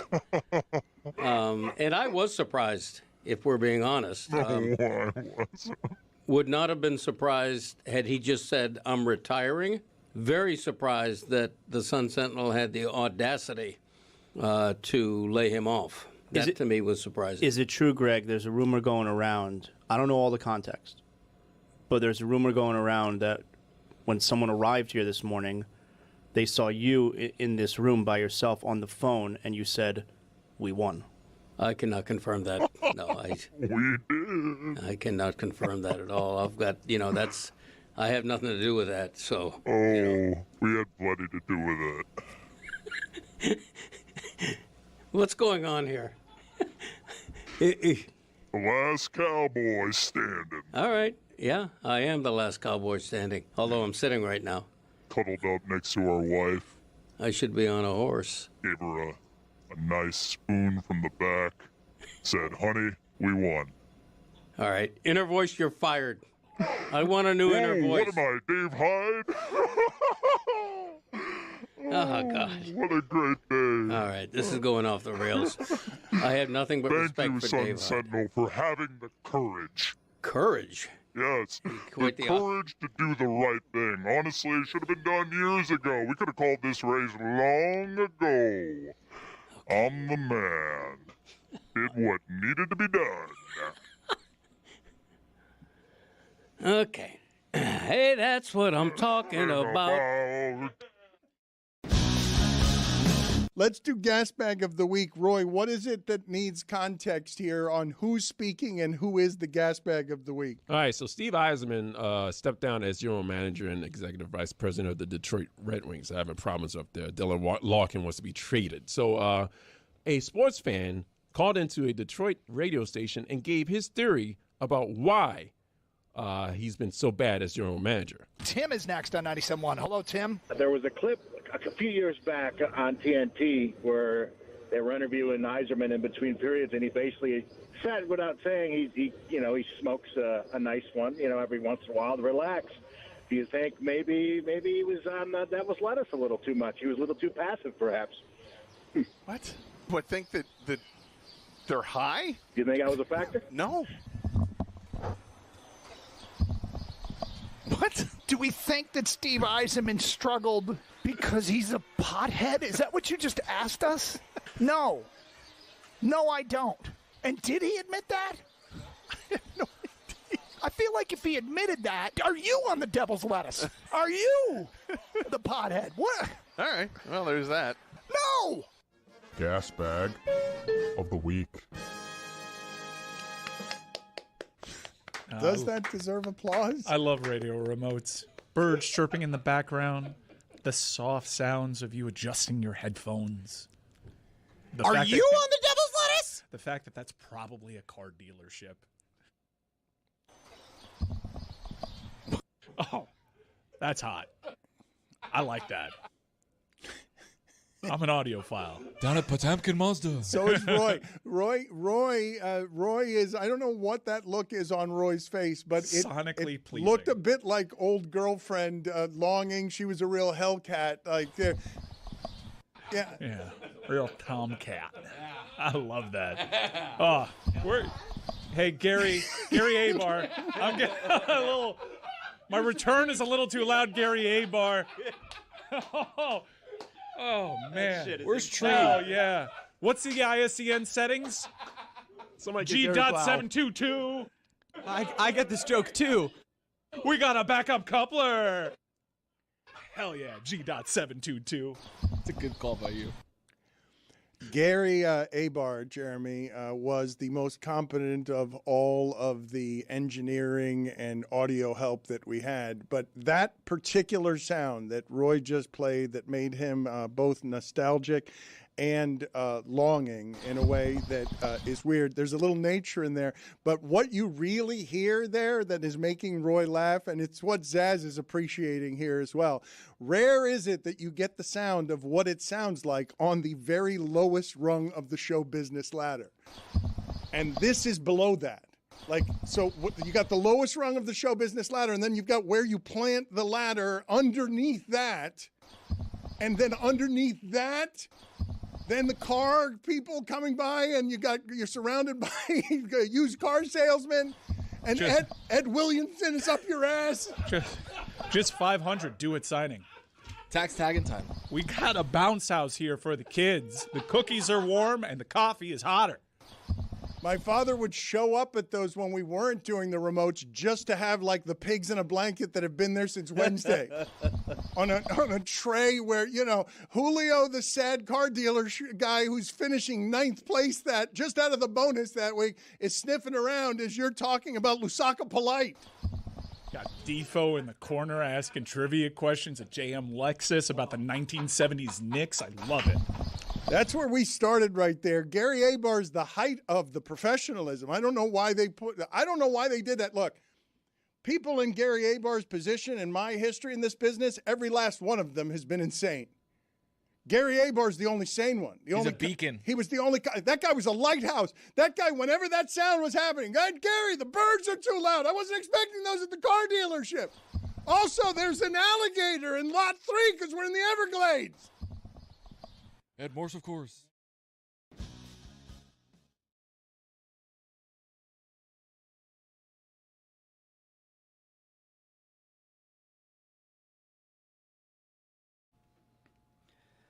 Greg, you know I like pro wrestling, right? Yeah, I do. I'm a big fan. Oh, I like wrestling. Wrestling's everything. And I did not see this, but apparently recently on an episode, like everybody, when you think of wrestling, you think of WWE. But there's another promotion, a very big promotion out there called AEW. I've heard of that. Yeah, do you know what it stands for? It's a root beer, right? Nope. It stands for All Elite Wrestling. All right, it's a big promotion. Okay. And It was a really good A&W joke. And on AEW, apparently, so Mike, I want you to take the reins here because this has been a thing recently, right? Where this is not the first instance of what you believe is AEW making reference to Greg Cody. So there's a couple of AEW Are things. you aware of this, what I just said? That a pro wrestling promotion, which is on national television every week, Mike Ryan and some others here believe they are referencing you on their broadcast. I have heard that third hand. I have never literally heard it. All right, so the latest piece of evidence that I'll put in there is pretty compelling. But to catch you and the audience up, the first thing that we caught was a tweet from MJF where he said "catch as catch can," which I had never heard before until your countdown, Greg. Mm-hmm. And this was on the heels of it. And then shortly after MJF sent that tweet, by the way, MJF also sells a shirt that says "I'm better than you" on the front. Top shoe, MJF. And on the back it says, "And you know it." Oh, all right. Really? Yeah, but he kind of had that one. I can understand that. But Catch Can was pretty compelling. And here was a broadcast shortly after MJF sent that tweet where you might hear a couple of catchphrases again. Kyle's style class as Catch Can, a little bit dirty wrestling. Yeah, I would say so, sure. I definitely think so, yeah. I think we just established it as canon that Taz's first name is Kyle. Never know. You never know at the very end. So a catch is catch can and you never know. You never know is more interesting to me than the catch is catch can. All right. Well, I am 2 minutes. Dose. We're strapped in. It's I'm gonna go 7:33. check what it's like outside. I'll see All you right. guys on the other side. Thank you, Jeremy. I didn't Please. know we were that close. You volunteering to float into space and then crash down to the surface is Everyone's gonna be okay. great for everyone. Good luck. I am going to play now the most compelling piece of evidence that suggests there is a Greg Cody fan in AEW. Here's the latest promo. This is Clark Connors. Juice Robinson versus Clark Connors. Who won? Who? The Guns versus the Dogs. Who won? Who? And in a doubles chain match, who took Juice and Jerry out? Who? Okay, I'm gonna be honest with you right now. That's the first time that I'm seeing that. I wanted to be indignant here and completely poo-poo the idea that they are referencing anything related to you, Greg. But I want to play that again. All right, can we play it again?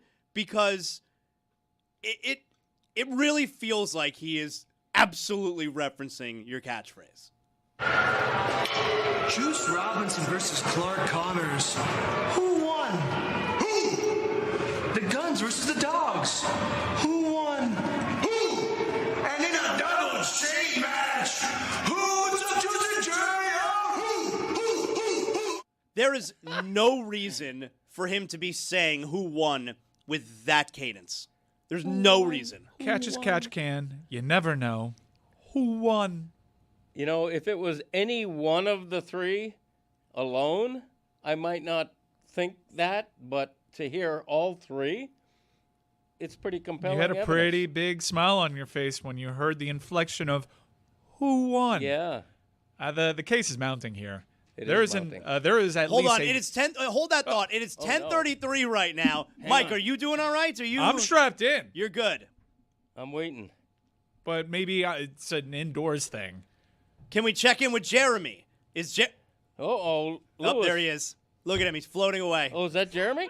He's upside down. I don't know why he's upside down. I didn't know that the gravity is also going to make you upside down. It's going to drag you by your feet, apparently, and flip you over. That is what's happened to Jeremy. He lost an arm. He is floating upside down outside the building. It looks kind of like he's being dangled by Suge Knight, the way he dangled Vanilla Ice outside the balcony. It's not the same. Yeah. We made it. We All right. survived. All right. Well, good luck on the way down, Jeremy. I'm glad we took all the proper precautions. All right. Yeah, so I am too. I'm not crazy. You're crazy. Safe, not sorry. I got it. All right. So we have to believe it's like a writer in AEW who must be a Greg Cody fan, right? Why not like all the talent? Why not all the talent? Why not all the talent That's right. in AEW? Why not that entire locker room listening to the Greg Cody show Yes. featuring Greg Cody? I want to hear one of them go, "You're going to go to Buffalo." It's going to be tough. With It's going to be Bernie tough for Farley. Excalibur to work in. But maybe the who won. And there's some behavior online that suggests they know all about Greg. They've sent me a Greg Cody GIF before. I think that there is a Greg Cody super fan somewhere in AEW. Okay. Let's get to the bottom of this. If you could hear the noise in the background there, it is Mike taking off the tape from his torso on the chair that was pinning him down from the gravity. Look, Tony felt pretty strongly. He made a lot of convincing points. And, the fact that we don't actually have a solution for climate change, this was a workaround. Mike, have you seen... So we've talked about this before, where there's this John Madden movie that's come out I've heard of that. where I think Christian Bale plays Al Davis and Nicolas Cage is playing John Madden. I think the movie's just called Madden, right? Does that sound right? It's just called Madden. Roy, why How'd they get that name? Roy, why are you smiling like that? Okay, well, first of all, James Woods would have made a good Al Davis a long time ago. I can't believe we haven't done that. And second of all, Nicolas Cage is John Madden, who's about 3 sizes too small. Oh, come on. Well, I mean, I've seen pictures. They put a fat suit on him? It's something. He's looking him pretty look big. bigger. Yeah. Yeah, they made him look big. He's looking pretty big. So, look, it's Christian Bale. He's an A-list actor. He's as good as it gets. I feel like, all right, maybe this is not going to be a joke of a movie. It's Christian Bale. But I did see recently, Greg, it is now going to be straight to streaming. I mean, has Christian Bale ever done a straight to streaming movie? I don't know about that. Like, that doesn't feel like a very good sign for this movie. Really? Look, with streamers becoming studios, this is more commonplace. This is a legit movie. Christian Bale does good, makes good choices. Yeah. I think Nicolas Cage, you can certainly question some of the choices that he made, but this was immediately, I think, on the heels of Pig and the success of Pig, he agreed to do this film. And David O. Russell is behind it, who did American Hustle. Didn't he do a Silver Linings? Silver Linings. So he is a filmmaker of repute, no doubt. This is a legit film, and I know we want to have the take that, if it goes direct to streamer, that's a bad sign. Again, movies that are only streaming, there are many good movies that are only streaming. But it's not very common that it's like, hey, it was supposed to be in the movies, but instead we're going to go straight to It's got to get a limited release in the theaters to be eligible for awards, the same way that Don't Look Up was. Don't Look Up had a limited theatrical run, and that was a very good movie. Adam McKay, Leonardo DiCaprio, Jennifer Lawrence. All right, so You think it's going to be bad now because it's not going to be in the movies? I don't think it's a good sign. No, I don't think it's a good sign. The same way, I don't think it's a good sign. Have you seen previews for this movie, Anne Hathaway, Ewan McGregor, End of Oak Street? So I'm in on this. Here is what we know about the movie, Greg Cody. Listen to this, Greg. Mm-hmm. This, one day, one family wakes up in their suburban neighborhood, and they're in the time of the dinosaurs. There are dinosaurs infiltrating this neighborhood. Some sort of cosmic portal. Who knows? But their block of their neighborhood has been like isolated, and it now has dinosaurs. I think it's also a period piece. I think this happened sometimes in like the 1970s or early 80s, just judging off of the car and clothes. But yeah, it's Anne Hathaway and Ewan McGregor, and J.J. Abrams is behind this. This is a big summer tentpole action movie. Dinosaurs in the summer, that's usually big-time box office. I can't tell if it's supposed to be a comedy or a serious thriller. I saw the trailer. It seemed like it's going to play it pretty straight for, a pretty ridiculous premise, but it looks scary. Dinosaurs, they don't show you too much of the dinosaurs, but they haven't been screening the film. It is directed by David Robert Mitchell. Did he do It Follows? I don't know. Yes, he did do It Follows. It Follows is a great... Man, the horror genre over the last decade has been horror's so good, so incredible, in pushing boundaries and being creative with limited budgets. And I saw really Obsession is now on streaming. I got to sit down and watch. So Obsession Obsession was a lot like It Follows in terms of very simple premise, low budget, and hinging on the performances. There, It Follows had a subtext of sexually transmitted diseases. But it was really cool. So I'd really trust that filmmaker. I was excited to see this movie. It's a cool concept, right? Great actors attached to it, a good filmmaker, and J.J. Abrams behind it as well. No screenings. Yeah. I was surprised by when this movie was coming out. It's coming out this weekend. The movie's out it comes out tomorrow. Yeah, comes out tomorrow. Thursday nights now. And a movie like that doesn't sneak up on you. There's been barely any marketing budget for this, and usually when they don't screen for critics in advance, that's a very bad sign. But I don't know how this movie can be bad. It seems like just a really fun popcorn flick, and the only thing that gives me pause is the approach to this. Yeah, like you go on Rotten Tomatoes right now, Greg, there's no reviews, no media scores, certainly no audience score yet because it's not out, but usually by now, you got a bunch of media scores to kind of set the tone for the opening weekend. They have not given any screeners. Usually not a good sign. And what's it called? End of Oak Street? Yeah. And is it streaming or is it in No, theater? theaters. It's going to be in theaters. Okay. I will say that, famously, I don't know movies, but I love the dinosaur movie, just the way I love Game of Thrones and all of its heirs for the dragons. That has me. Like, if the opening scene of this movie is a guy in suburbia waking up to a pterodactyl flying overhead and screeching. Well, look at this still right here. This pterodactyl, it rips off this woman's head. Can you imagine waking up in 1440 and seeing a pterodactyl? I mean, probably that was a scene from your childhood. Yeah. That's great. See, that's in journalism, we call it a read me headline. That's a watch me scene right there. Usually not a great sign. Although I will tell you, this happened with the He-Man movie.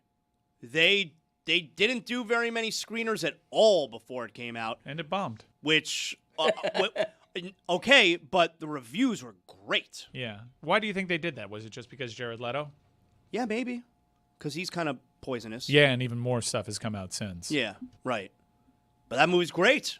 It was fun. I really enjoyed Masters of the Universe. Yeah, I'm glad you said that because you lost a little bit of movie cred recently. Why? Spider-Man. No, I was right about Spider-Man. You're the I was only right about person. Spider-Man. Guys, I was right about Spider-Man. You're the only person. Oh, Gene's gonna be the bad guy. Gene's gonna be the bad guy. That's a believable villain to you. Is that a spoiler? No, it's not a spoiler. It's not. Like a famous hero is gonna be the bad guy in this. Get out of here. Well, she's not the bad guy. This is her origin story. They have a million bad guys. Not a lot of great fight scenes with the bad guys, which really bothered me. And this is her origin story. I love what it sets up, especially how Peter will play in that universe. It's the biggest movie, the biggest box office opening ever. Like I think the new marketing materials say that Gene's in it. Yeah, but the entire time you know that Jean at this point in her character arc is not a bad guy. That is true, Jeremy. Like, at this point, if you go on IMDb, it says Sadie Sink, Jean Grey. Like, that's out at this point. It wasn't out originally. So Mike gets a pass there.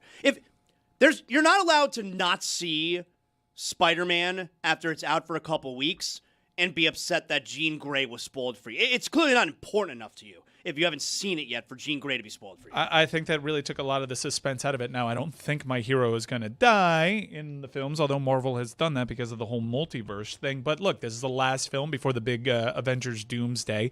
It did very little, in my opinion, to set that up. It doesn't seem like required watching beforehand. I guess we'll see it on the whole, but it was all right. I didn't think the action was as good to make up for the lack of substance. I got to tell you, it's been a couple of weeks. It's probably been about 3 weeks since I've seen The Odyssey. I saw it in the theater twice. I almost went again a couple days ago. Yeah, really? I got to see it again. I'm considering going again. Right? Yeah. I've gone too long without seeing it. Yeah, Greg, you got to go see this between Odyssey. that and End of Oak Street. You should definitely see the Odyssey in IMAX and do the whole thing and go to one of these really nice movie theaters. Oh, there must be where you can drink beer, Greg. Movie theaters have changed. And it might be the rare occasion where it inspires a back in my day where you're not waxing poetic about what movie theaters used to be because they're much better now. Are they, though? See, I don't want a big chair that leans back. Well, you know, why don't we? I don't look, want waitress, fully servers expended, coming to me. a fully expensed trip to a movie theater to watch The Odyssey because I want to hear your experience juxtaposed to the old Nickelodeons you used to watch as a child. Right. Okay. So you've never been to one of the movie theaters that does the full service? No. Like where you got a table in front of you and you can have dinner? Yeah. By the way, don't think we didn't notice you change it from waitress to server. That Well was very done. good. Zaz, you can Thank learn. Ally over there. Yeah, thank you. Zaz, I'm Zaz proud of doesn't myself. say we're all doctors are Right. men. You got to be better, pal. Well, Every teacher's a woman. Every doctor's a I man. used to call them stewardesses because I don't remember Yeah. what's Yeah. the name they call stewardesses now. No, Flight you attendants. search for it. See, that's my trick. I say, what do they call stewardesses now? Yeah. And that's my trick. Yeah, Yeah. that works great. Ladies can be doctors too. Right. I'm Look still, at me. I'm still rehabbing from Cleveland Indians. That's why I'm. Being a So little just extra say it again. careful Just said nowadays. it, huh? Yeah. You just said it. I know. Whoa, boy. But it was once true. Here's an example. That they were the Indians? Yeah. Yes. Don- Okay, Don Mossy. Look it up. Don Mossy played for 4 or 5 teams, including Cleveland, which at the time had the nickname that has since been changed. So if you're referring to Don Mossy of that era, are you allowed to say what was then the accurate nickname? His ears are bigger than the schnozz's nose. Yes, they are. That's Look at crazy. that guy. Yeah, and he We looked. got to find an image. This is nuts. No, he's like 25 years old, and he looks like he's 48, if not 68. Whoa. Anyway. But if I'm referring to him when he played for Cleveland, You got, yeah. it was the Calbert Former Cheney nickname. wasn't a Washington Wizard. He was a Washington Bullet. yeah. Thank Just you. say the franchise. What Just about- Cleveland, just Yeah. generic. How Played else? for Cleveland. Wait, no, that's confusing. I think so too. Yeah, super. Travis confusing. Hafner wasn't a Guardian. Right. Just I mean, played Sonny for Cleveland. Jurgensen played for the Washington blank. Go ahead, say it. Redskins. Holy shit. What? That's what they were called. I can't believe you guys didn't ask me if I'm okay. We're dealing with something else. Whoa. What happened, Jeremy? Whoa. I fell from the sky. Oh, wow. You look pretty good. No one even considering- asked. You didn't get I raptured. disappeared. You didn't get raptured. It was crazy. I can't believe you had the courage to say it. Thank you. Finally. Change I it back, only- right? I only say it when referring to that era. Look, It's not like I'm still when it comes to calling Cleveland, call them the Guardians. Just bring back the logo.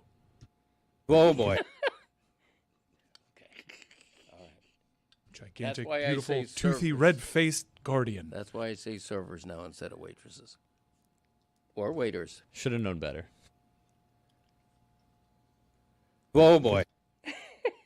Roy likes that sounder. You remember Grady Sizemore? He had all the tools. Greg, It it is your time to shine. Uh-oh. We heard earlier you gave them for Nick Wright your catchphrases numbers 70 to 11. Yeah. But you are now going to reveal 2 new catchphrases. Yes. We are inside the top 10. But we do have to start from number 70. Again? Yeah, I mean, right? Yeah, That's how obviously, that- we don't know how this that's how list that is going to works. shape up Okay. otherwise. Okay. Yeah, just go Okay. through it extra fast. Okay. So let's do it I here, will. Greg. Okay, all right, here we go. Just one big deep breath. All right. Number 70, I'm Fuller and Vern Fuller, 69. Where's my click? 68. Hey, Butterfinger, 67. Punt, 66. Scranton, 65. I'm busy your one-arm paper hanger, 64. Georgia. 63. I'm the kind of guy that's 62. Balling the jack, 61. Hey, with the monkeys, baby. 60. Thank you, Billy. 59. I love him like a pet. 58. Who made it a salad? 57. We're rolling now, huh? 56, your brain beating me. 55, let's go States. 54, driver comfort is paramount. 53, dummy up, say bop. 52, catch can. 51, doesn't make it right. 50, so on and so forth. 49, very good. 48, the Little League theory. 47, nice hat, asshole. 46, the others, they all learn from me. 45, don't go showering to try to please me. 44, look at that jerk. 43, it's like a packing house in here. There should be hams hanging from hooks. 42, what'd you learn? 41, hee-haw, 3, ba-day-up, 40, I'm not going to take a quiz. 39, sassafras. 38, what, we break a window? 37, hello. 36, who won? 35, trailers for sale or rent. 34, you got to eat a peck of dirt before you die. 33, 3 words, we are the Lobos. 32, you're going to go to Buffalo with Bernie Parmalee. 31, Rappy Cack. 30, another crisis solved. 29, nice chatting with you. 28, he ain't heavy, he's my blank. 27, hey. No. Hey, that's what I'm talking about. Wow. Well done. No, you stopped yourself. Yeah, Just I like the waitress server thing. Thank you. 26, who lit a pet? 25, good on ya. 24, dancing swords. 23, QK, quick crap. 22, bay. 21, blanking it. 20, that's a fact, Jack. 19, gotta want to learn, gotta want to earn. 18, put a Lobo's mint under your pillow and dream. 17, quite a bit. 16, take the rest of the day off. 15, do what now? 14, right on. 13, who shot John? 12, if I had a hammer. Number 11, rap. They call him the rapper. Have we thought about the fact that that one is about someone unwrapping? No, we haven't. Nor will we. All right, I apologize for that. Whoa, boy. And now, number 10.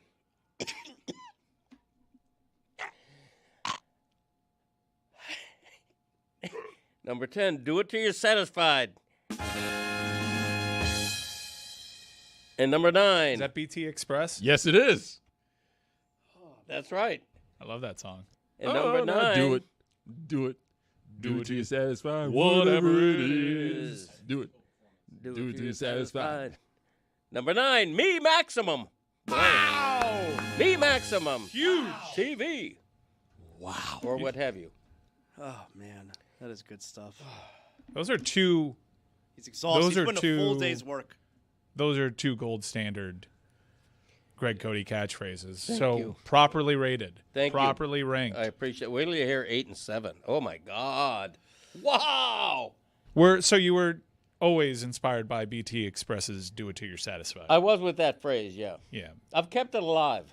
Mm-hmm. You know, I because remember I popped the first time that I heard you do it that way because I knew the reference because Yeah. I liked the song before. Yeah, I was like, oh, I know exactly what he's doing. Not a lot of people know BT Express. I feel like it's out of the lexicon a little bit, and I'm bringing it back. Mm-hmm. Jack. Yeah, thank you. Jeremy, you have a top 5 for us today? You think you could fight through this? Yeah, I might have a concussion. Yeah. So I think that's why my brain went here. But after you said pterodactyl, I came up with a top 5 words with a silent P. Oh, pterodactyl. Great. It starts with a P. Yeah. So number 5, You didn't know that, Mike. pterodactyl. Don't look at me like it. You didn't even know that. Number 4, psychology. Number 3, pneumonia. Number 2, raspberry. Number 1, cupboard. Yeah. They all got P. That's pretty good. And raspberry. No one says raspberry. No. What was number 5 again? Pterodactyl. That's how the conversation started. Yeah, I get that. Yeah. OLI, coup. Yeah, nobody says coop. Unless it's a chicken coop. Not a real thing. It's also Psalm. Where was Marine Corps? You don't love the troops? What about wide Too receiver much to core? include them Look on at such a Saz's silly shirt. list. That dude loves the troops. What was the other one you said? Look at this shirt. Look at it. Thank you for your service. What about wide receiver core? Marine Corps. So I already said core that. again. Oh, you did? Okay. What about Peace Corps? Boy, I got Ohio State people really pissed off. What did you do? From yesterday. From yesterday, with the Yeah. take that if I'm looking across the top 10 and I have to pick a team that's going to be bad. Why do they because care? Well, I mean, they're Ohio State. They've won national championships. They're a blue blood. But this is a very unique position for me, especially when it comes to the power dynamic between Miami Hurricanes fans and Ohio State fans, because, that was a rough 20 years of having it here. But I got the most recent result. You've seen this. We got Kicked your ass. You've seen this. We got a segment on SportsCenter today where Mario Cristobal is just chowing down with Reese Davis. That dude is eating in this. Yeah. Like, he doesn't look up to see the camera at Yeah. all. Like, he is just hammering those frijoles. I mean, how do they sold to him? Hey, coach, can Reese Davis get a few minutes of you while you guys just eat Cuban food? He's just housing that Cuban How quick food. did he say yes to that? Uh-huh. Mario Cristobal, always down to do the on-camera cafecito shot, too. And now you got Heather Dinich on my screen talking about Darian Mensah, it looks like. Yeah, they asked Mario Cristobal Mensa. All right. I hope he handled that well, because, it was a little, yes, But if you ain't cheating, you ain't tried. We got some NFL news. We got all the preseason schedule is underway this week. We had the Hall of Fame game last weekend. Dolphins are playing at the Commanders on Friday. I already mentioned that earlier, Greg. But we got all of the teams who are playing preseason games this weekend. And we got some news around the league that I think is worth us touching on. Already, before the first preseason game, the Minnesota Vikings have named Kyler Murray the starting quarterback over J.J. McCarthy. Must have been a bad camp for J.J. McCarthy. I mean, we haven't even played a preseason game, and they drafted McCarthy just 2 drafts ago, top 10.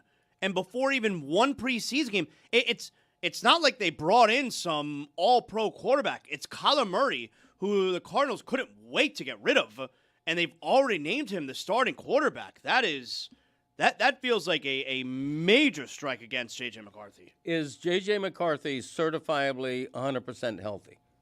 Yeah, I think so. Okay. Because that's always the question with him for the past year or two, right? But even if he weren't healthy right now, there's no rush to say, hey, Kyler Murray, I don't have to see anything else. Even though we haven't played a game, you're our starting quarterback. Yeah, that's a little weird.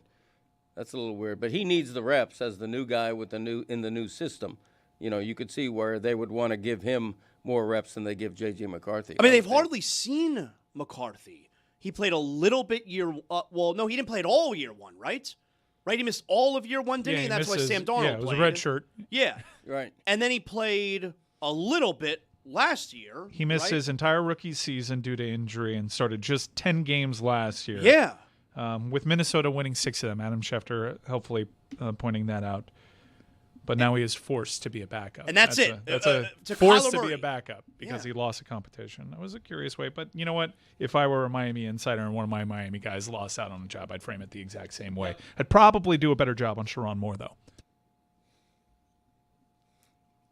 So is J.J. McCarthy done now in Minnesota? No. Well, I mean, we not in the league. He's what not Nick done. said makes a lot of sense. There are teams in other precarious situations that maybe they can afford to take a flyer on there. But Greg, like J.J. McCarthy entered the league with a bunch of question marks, because yes, he won a national title. Yeah, he famously stood and forced to watch the confetti fall, and then the very next. Oh, you year- got to do that. That always shows character. You got to stand and watch. Yeah, and it doesn't look ridiculous at all when people point that out and you end up losing the game.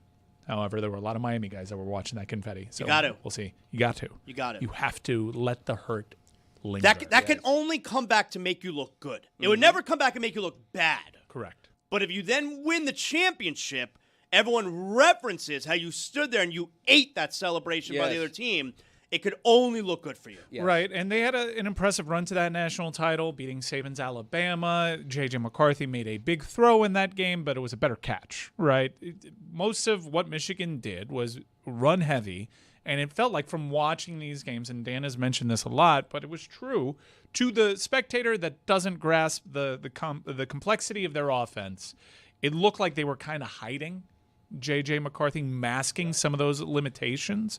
So he entered the league as a bit of a risky prospect, but wowed people during the pre-draft process.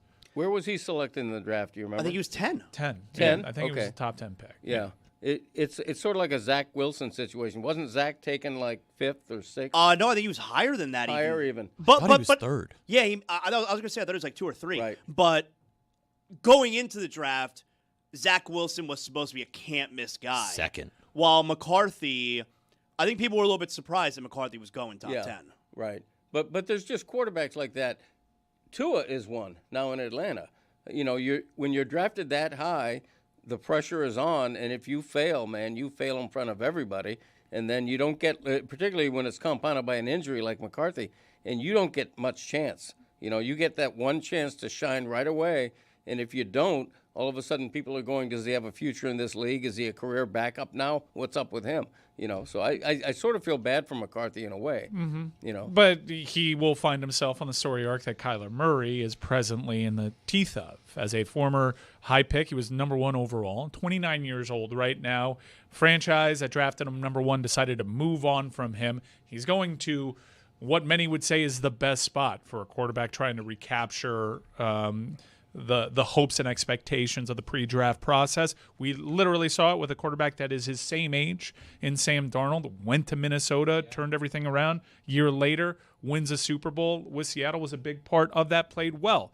Kyler Murray, his rookie season seemed awfully talented, but there is constant questions about his approach to the game, the size, not the talent, not being able to overcome the throws short a great stature. deep ball, and you got Justin Jefferson, Yeah. so like that's something you can get behind if you're a Vikings fan. But overall, if I'm a Vikings fan, I'm bummed at this. I'm not bummed at this. Yeah, no, I get excited about, look, they made a quick decision, which leads me to believe that Kyler Murray, who high-end end of his talent, has always flashed more talent than J.J. So McCarthy. you think a quick decision here is more likely because of what Kyler Murray is doing as opposed to what J.J. McCarthy is not? Correct. Yeah, I think the other way. I think it's more about what J.J. McCarthy is not doing. I mean, like, what would make you so quick to rush to this judgment when you have years worth of footage, years worth of tape on Kyler Murray? Wouldn't you give every opportunity to the guy? It's not a new coach. Wouldn't you give every opportunity you can to see out of J.J. McCarthy what you're hoping to see? That's why, to me, making this decision so fast is more about what J.J. McCarthy is clearly not doing. It might be some of that, but I would also think that if they were willing to sign Kyler Murray and they wanted to bring him in knowing this would be a competition, or maybe even sort of saying, hey, we think this is your job to lose, it's because of the things that he does well that they think. It's like, it happens a lot in baseball too, which is like you'll see a team take a flyer on a guy where we're like, we know what you do well, and we believe our system can eliminate or at least bring up to average the things that you don't do well. It's what they did with Sam Darnold, where they were like, hey, you've got this live arm, you've got an ability to make a couple of reads, and we'll sort of build everything around you from there and teach you our ways. Kyler Murray has had a runaround of a bunch of different types of coaches. He had Cliff Kingsbury for a stretch. He was brought in just off his talent. He was sort of a phenom, and maybe based off the conversations that they had in the offseason of, all right, he's finally let go from this place where he had been sort of given the keys just as a rookie to run the franchise. You can do whatever you want. They drafted Josh Rosen, like I think a year prior. Yeah, they got rid of a guy who they had drafted literally the year before, like you said, as a first-round pick for Kyler Murray, and then said, all right, go do your thing. And almost off of talent alone, he was as successful as he was. Things have regressed from there, but the talent has never really been the question with Kyler. They must see him as a guy who fits their system pretty perfectly. And by the way, going back, that draft was insane. Mm-hmm. The first 3 picks were Trevor Lawrence, Zach Wilson, and Trey Lance. Greg, do you remember what Chris Greer gave up for Josh Rosen? No. A second-round pick. Oh, that's crazy. So bad. Dude, I still believe in Josh Rosen.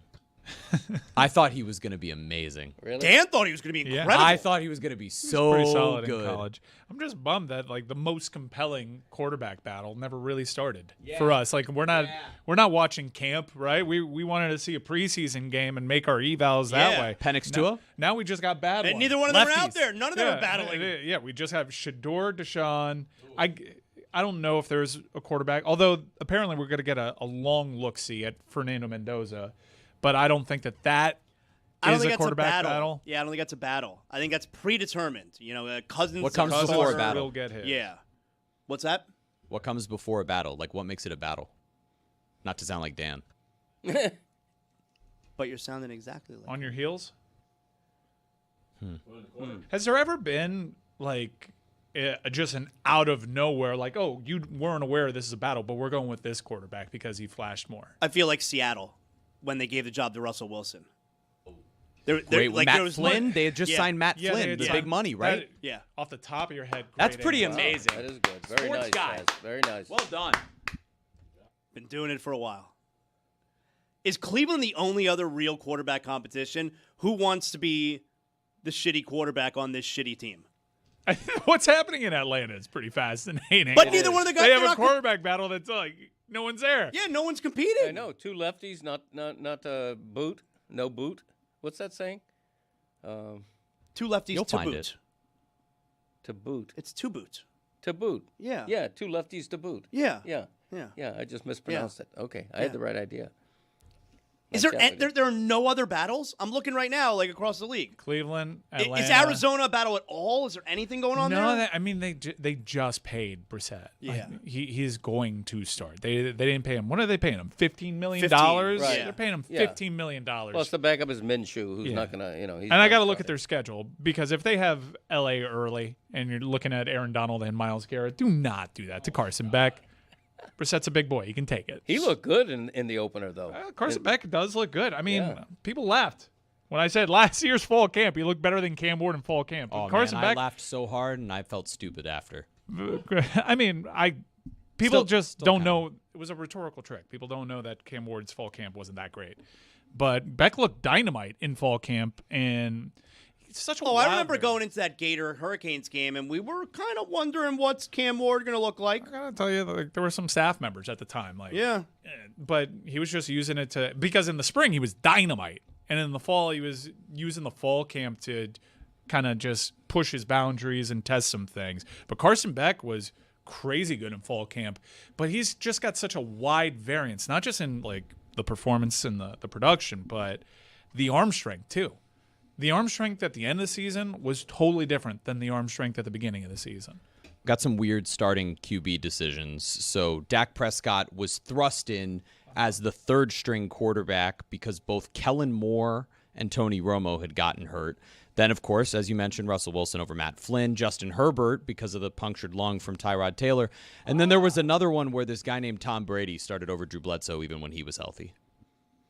That was an odd choice. Yeah, but he had already gone on a run. We already had a body of work. Yeah, he had gone on a run. So Russell Wilson, way to go, Zaz. Great answer. Very Nailed nice. it. Very nice.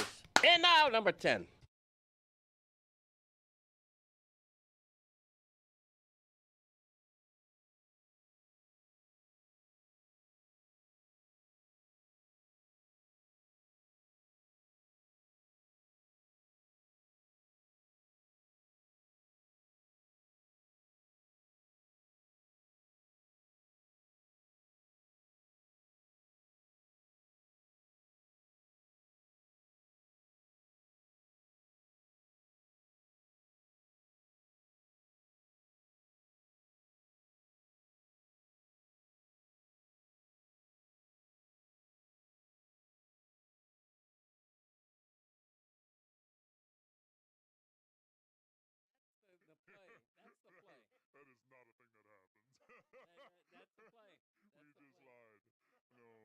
No, I never want to pay money. No, that's not something I do. Pay money for things. Very cheap. Never turned down a free meal. It's an old wives' tale. Me being very cheap. Who shot John? I'm the opposite. I still don't understand when why or how Who Shot John is used. Call up my wife. She'll explain it to you. I'm It's sitting in the right car next to on the you. way to a restaurant. It's in the car on the way to a restaurant. It's like the family can't agree, and my dad will just be like, guys, I don't want to play Who Shot John. Because it gets to a ridiculous point. It's frustrating for me. And those three words generally silence and cause the conversation to veer in a direction, sharply, in a direction that I prefer. Who's John? That's the question I have. Who is John? Why did someone shoot him? It's a generic name. You know, it's not a specific person. Why did someone shoot him? Because he was upsetting them so much. You know, I'm in the car with John. We're going to go to Alice's restaurant.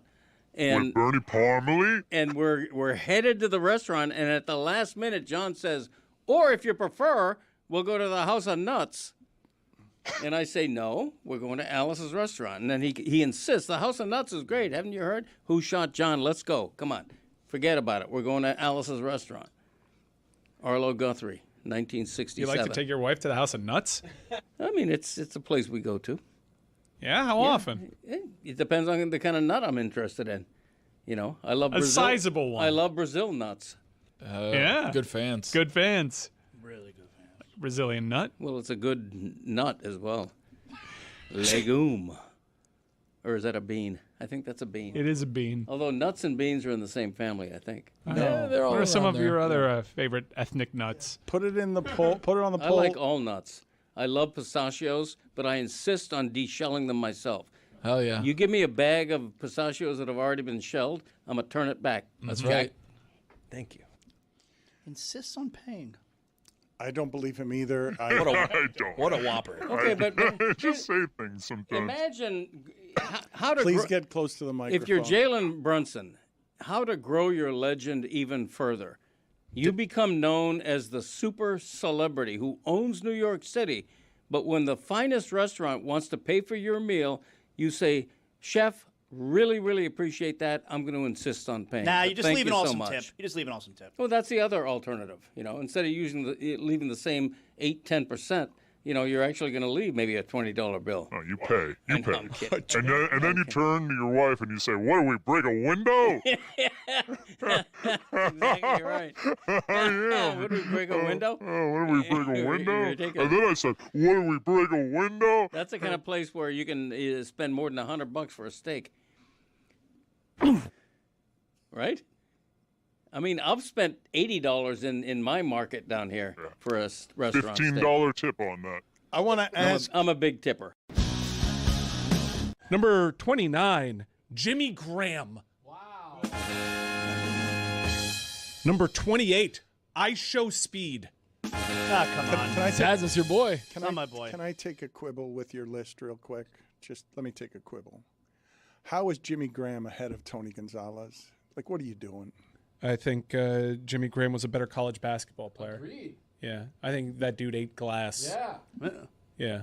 Yeah. And neck is a tight end. And like they were only Not- separated. not Neck and neck is a tight end, not Dan. neck- Yeah, no, they're- Look at Jimmy yeah, Graham's seasons, Dan. No, it's, Tony Gonzalez is better, but like in terms of the back of the, I mean, Jimmy Graham just casually started playing football, dude. Right. I think like the ease that it came to be an all timer separates them, and again, they're only separated by Jameis Winston on this list. Yes, but they're both behind I Show Speed. Number 27, Kenny Lofton. You've fallen in love with I Show Speed. I think it's an incredible story. You've The guy come was- around on him. No, Stupid story. I've always been in on him. The guy was barking at people in front of like a couple dozen Twitch streamers, and then he's playing before the World Cup. It's an incredible story. It's an incredible American.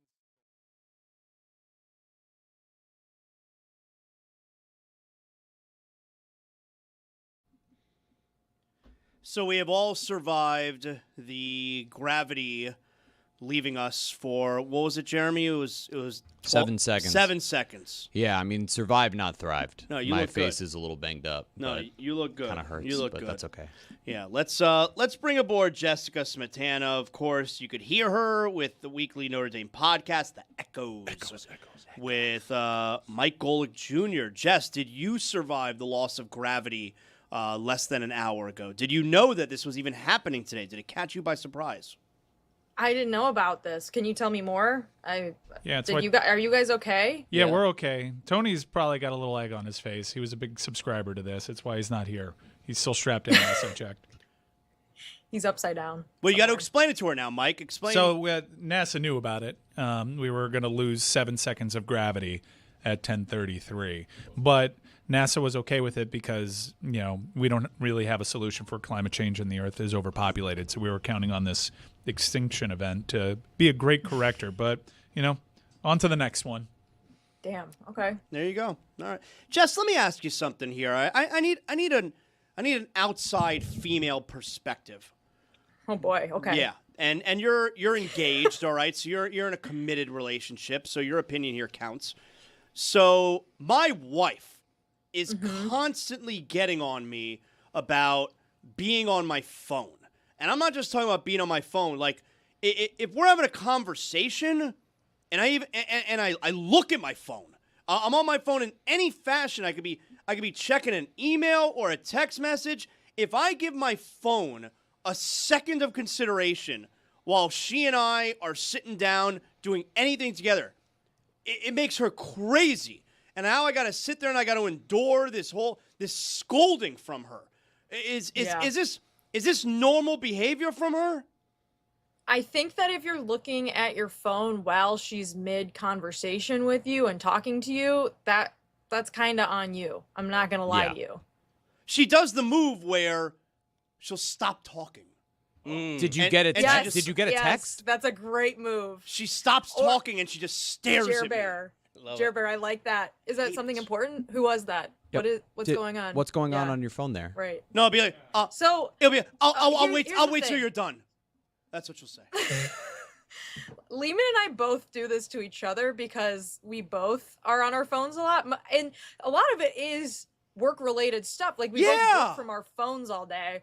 But it's hard when you work from your phones. And also, I work from home a lot to put it aside and not look at it. And sometimes I am just doing, like, frivolous bullshit on it. But we do this to each other all the time. Where, like, he'll be saying something to me and I'll look at my phone and he'll get mad. And then I'll be talking to him and he looks at his phone and I get mad. So we just basically do this on and off every day, probably until we die, till death do us part. And I feel like that's life now. Now, I will say, there are people, certain demographics in particular, I won't name names, the over 70 crowd, who are so addicted to their phones lately. I've read articles about it and I've noticed this with my grandmother. She is constantly on her phone and has her phone playing through Bluetooth into her hearing aids. So she's watching YouTube videos and she watches like nonstop AI slop videos about like, husbands cheating on their wives and stuff like that. She's probably watching this right now because she does subscribe to our Le Batard Show YouTube channel. But she will sit there and just listen to it all day. And we're like, Grandma, you like look alive. Like, what? You need to be part of the group here. What are we doing? And that is a step further than even Lehman and I. See, Jess, like Greg is on the phone right now instead of listening to you.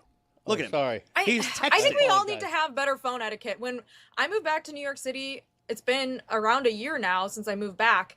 I've noticed since even 2021, 2020, I mean, 2020, there was no one walking around because it was COVID, but I've noticed the phone etiquette of people walking on the sidewalk has gotten way worse. Horrible. Like, people are walking into traffic looking at their phones every single day. And Greg. I mean, sometimes I do it too. I'm not immune to it, Greg. but it freaks me out. It's a fine.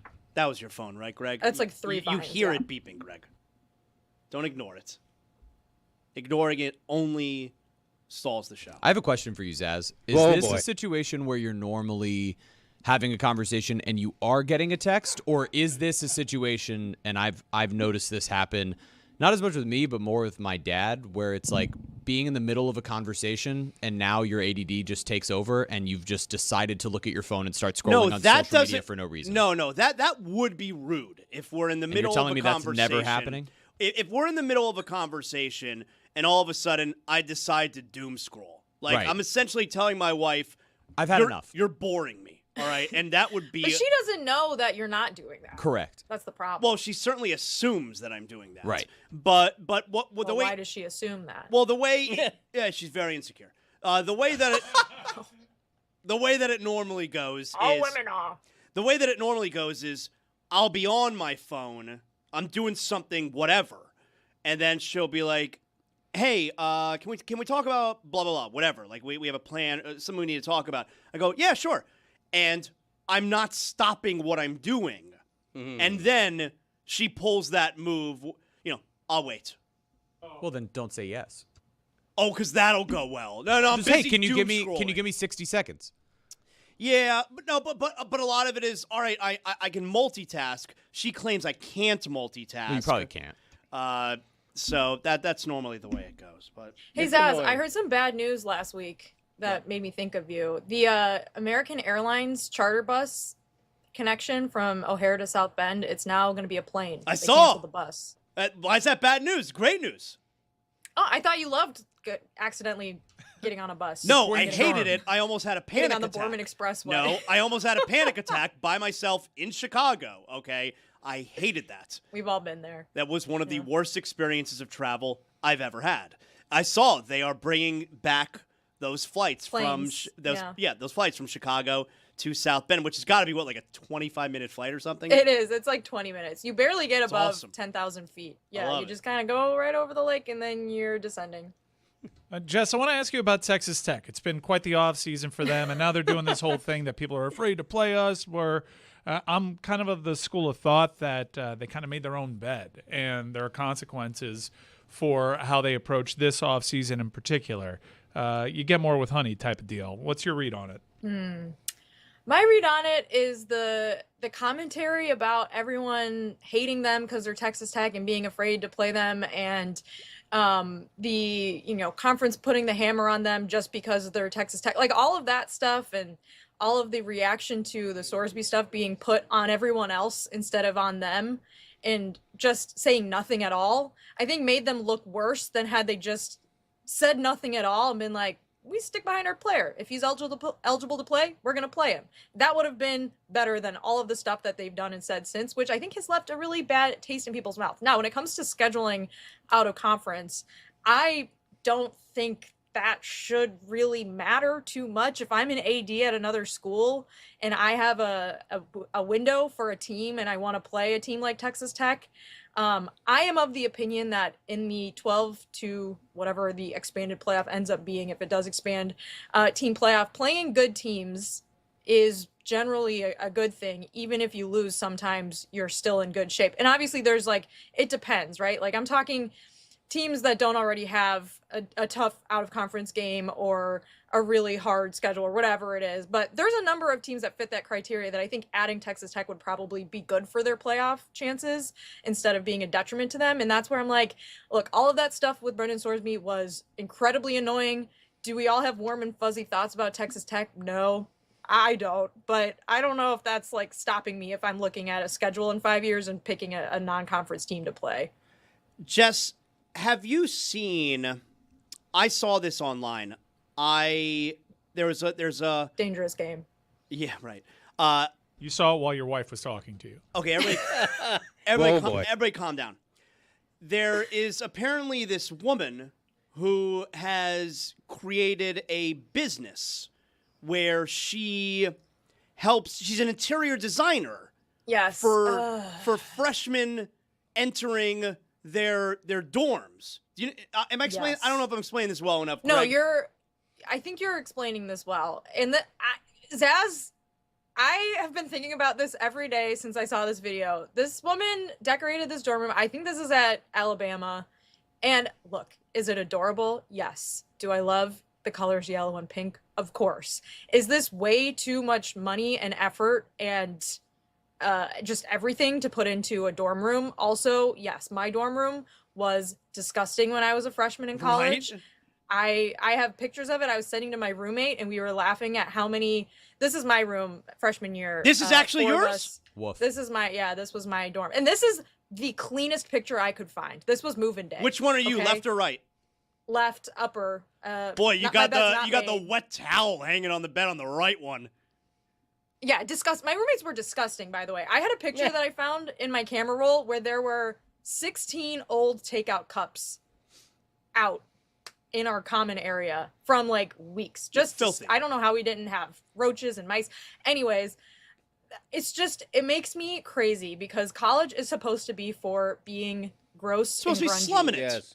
Yeah, and this is too much. And it's also, I hope this stuff's being reused the next year because we always see these videos of people moving out of their dorms at like NYU, and there's like piles of furniture on the sidewalk in New York, and that bothers me. So, Greg, you But see, like this woman apparently is hired to interior decorate these freshmen, I assume freshman girls' dorm rooms. I don't know that her expertise is doing it for the boys, but you see, it's like she's making a girls. Like, I wonder, Jess, do these girls send a picture of what their current high school bedroom looks like? Like, hey, I want it to look like as similar to this as possible.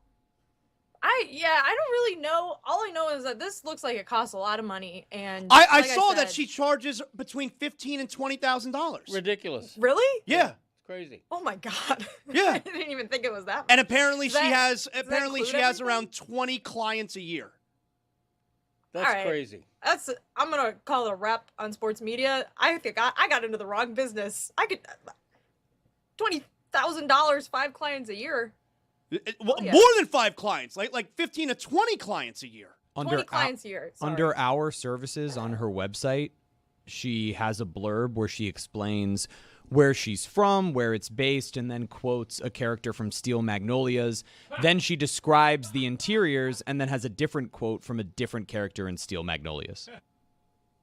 I don't want to rip this lady too much. I just think No, that, if she's providing a service that people are offering, like, good for her. I just think that everyone needs to be a little bit more disgusting. Jess, in you should terms apply of for the their internship. Decor. Okay, maybe I will. It's so strange. Maybe I will do A that. dorm room should have a bed, a Spartan desk, and a hot plate. That's all. And you a need. wet towel. And a wet towel. That's right. Do you That's all remember need. your dorm living? And a Yes. jizz sock. I do. No. I didn't say that. Oh boy. No.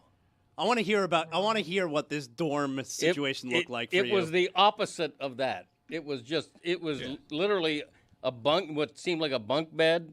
And a couple and of socks. A couple of socks, right. You know, and just nothing. I mean, I do remember a hot plate. I wasn't kidding about that. I'm not sure if microwave ovens had been invented yet. Clutch but, sock. We had black mold in our bathroom. That's not and you thought nothing of it. Oh, it made me sick. I thought about it all the time. I thought it was gonna grow legs and come and strangle me in my sleep. But it taught me a lot of Same lessons. with the sock. Being disgusting in college taught me a lot of lessons. And I wasn't even the most disgusting one. I had to put duct tape across my half of the dorm. And I was like, none of your guys' shit can cross my half. Wow. Because you guys are disgusting. It was that bad? Nice. It was so bad. But This was at lessons were Clemson, learned. right? Yeah. Yeah. We had like a suite. Yeah. Did you have dorms in South Bend? I lived with my sister in an Okay. apartment in South Bend. So Yeah. it's- Wait, you didn't Which spend she's your also entire just college career disgusting. in South Bend? No, she's a Clemson Tiger too. No, I went to Clemson my freshman year. Oh, I didn't know that. I went to 2 schools as well. Did you know Yeah, that? he went to Santa Fe. Okay, I don't know why you keep saying that. I told you I have no idea where this Santa school Fe even Community is. College in Gainesville. Oh yeah. Nope. I know that place. He knows it. He could That's get us cool there. that you He know it went because there. I don't. He can Santa get you Fe in. I State. actually don't. I don't know where Zaz went because I feel like there's so many inside jokes that I'm not privy to. He went to Santa so Fe. I have. Santa Fe. No, I You- never went you to a go to community college. Not that there's FSU, anything wrong with Florida? that. I went to UCF. Oh, okay. Yeah. With like Jer Bear. Yeah, but I then transferred To I should know Gainesville, that. Santa Fe to College. University of Florida. Nope, Santa Fe. Oh, okay. Nope. So you If- did go to Florida. If my life depended on it, if you had a gun to my head and said, Zaslow, take me to Santa Fe Community College right now or I kill you, I would be dead. I don't know where it is. Were you there 1 year or 2? At Santa University of Fe? Florida? No, No, Santa Fe. Okay, moving on. So, Jess, we were talking a little bit about movies earlier, and one movie that like movie coming out this weekend is the End of Oak Street with Anne Hathaway, which we think is strange that there have not been any reviews out yet. That's usually not a very good sign as far for how the movie is going to thought the be. same. Right. Yeah. But what we have not brought up yet is this new movie coming out with Robert Pattinson, where he stars Pats. as Chris Hansen, called Prime Time. Have you seen the trailer? It's A24, which I love the A24 Yeah. studio. They do great movies. Have you seen the trailer Trailers. for Primetime with Robert Pattinson? I have, and I also saw that it's partially based off of a article in Esquire about one of the most famous encounters that happened as part of this show that ultimately led to this show's demise. Yeah, did so someone I kill read that themselves? article.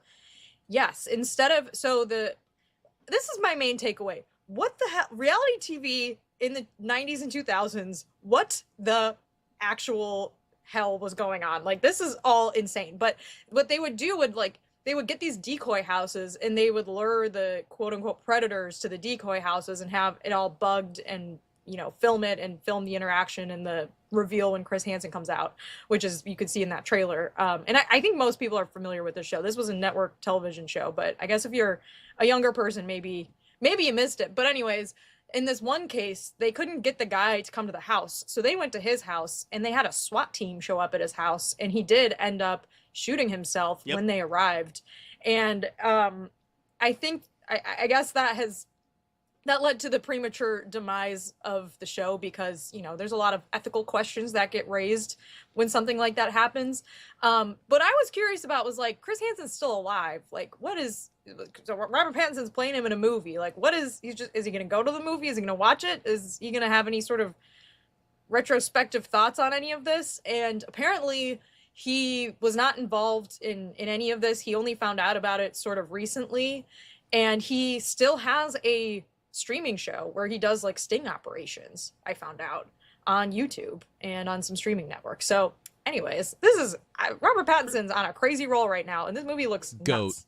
Yeah, Chris Hansen, we were kind of into this show because its heyday was while our show was rip-roaring, and we would have Chris Hansen on a lot. Yep. We also had Joey Greco on, Yep. the host of Cheaters, who got stabbed. Yep. You getting Which stabbed? is surprising to no one that happened He on got that show. stabbed. On the show? Yeah, and he kept hosting, and like that wasn't a network reality show. That was syndicated. Yeah. What? Like, you're not surprised that happened on, like, the whole premise, of course, on Cheaters, Greco would bring, you know, the person who's being cheated on, and they would catch the couple in the act.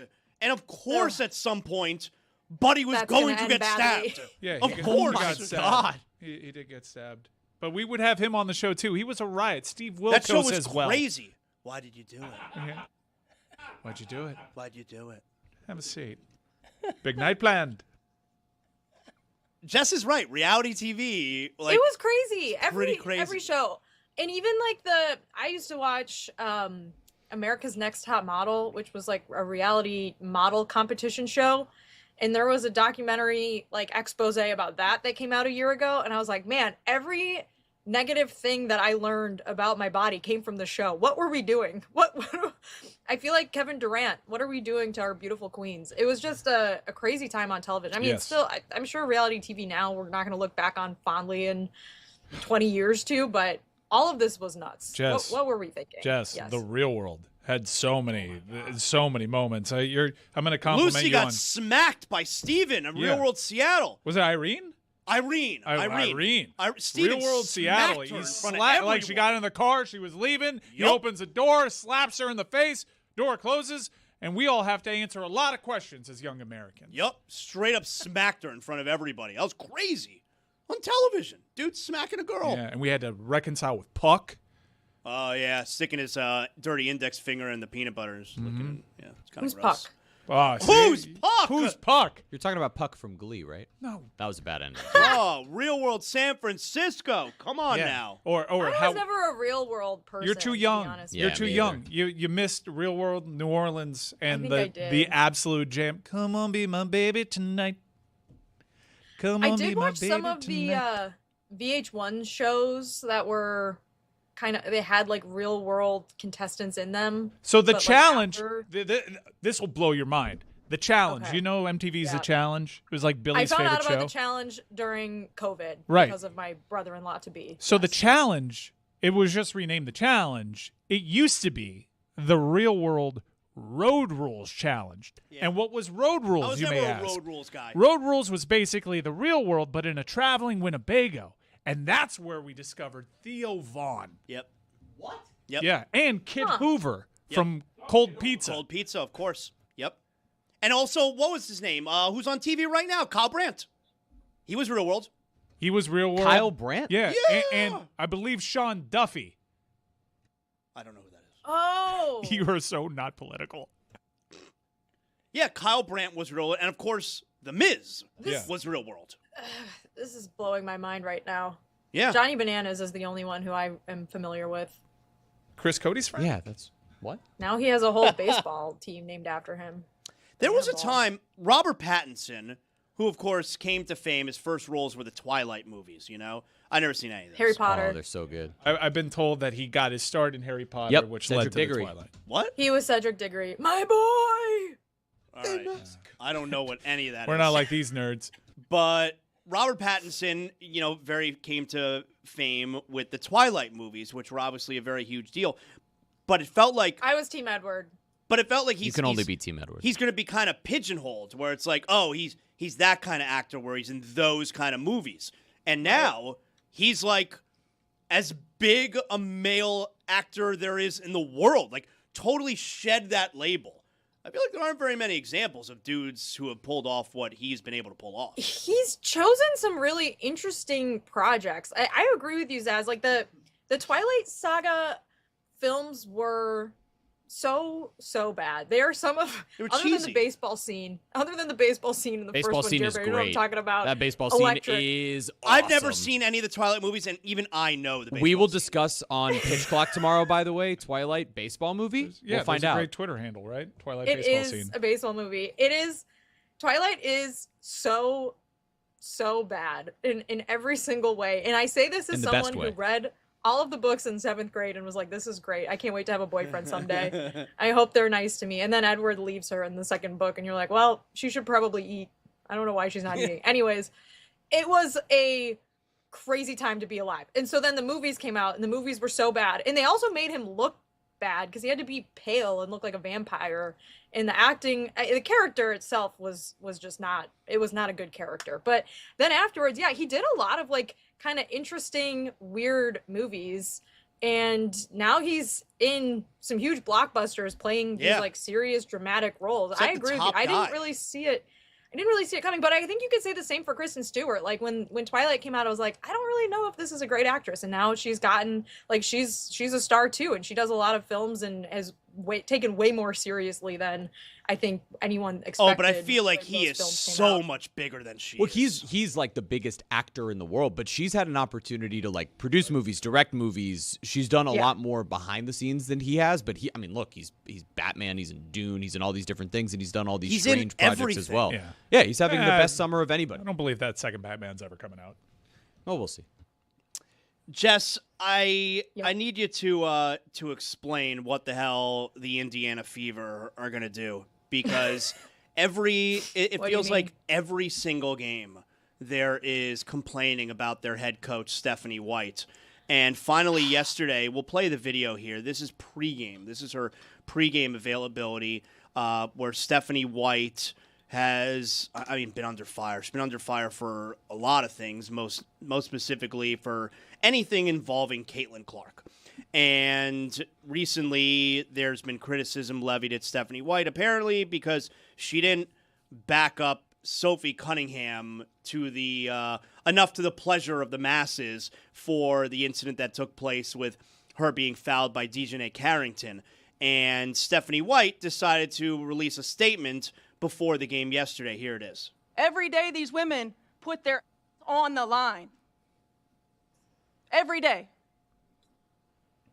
When they go low, we go high. Love will win. Grace will win. Humility will win. And kindness will win. I stand by them. I will always stand by them. Everybody else can go to hell. I'd have preferred for her not to keep looking at the, the paper there. But, Scripted. does she like her job? I mean, when she was hired, it was like, oh man, Steph White's going back to the Fever to win a championship with Caitlin Clark. This is going to be incredible. And then, Caitlin Clark was hurt most of last season, and Steph White was still able to coach this team to a deep playoff run without their star player. And look, I think there's a lot of fair criticism that can be made about coaching decisions, rotations, like all of these things that go into her job.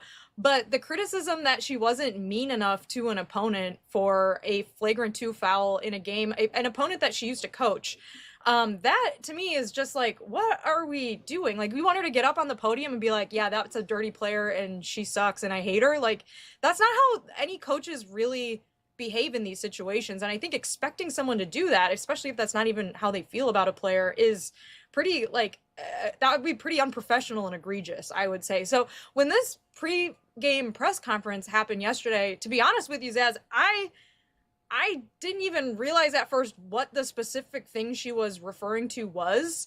And then, I saw that it was because of this Dejanay Carrington thing. And I was like, there's so many other things that I thought she could have been addressing, like the, grifter former NBA players who are trying to declare for the WNBA draft, like that sort of thing. But no, apparently it was about this foul call, which happened like 2 days ago. Apparently she got booed before the Fever game started against the Liberty yesterday. Wow. Caitlin Clark said after the game that like really like hurt her to hear that, and that she stands by her coach. And it's just one of those like weird things where it's like you're getting attacked from all angles, right? There's like all these people that don't think women should play sports. There's all these people that don't take your league seriously. There's all these people that are like just going out of their way to discredit everything you're doing. And then you're getting it from your fans too, who think that you're a bad person because you didn't like mother F an opposing player. Like, to me, it's just weird. And it all stems from, I think, displeasure in general with the way that the season kind of started out. But the Fever have been playing really well lately. They beat the Liberty last night, had a great offensive game.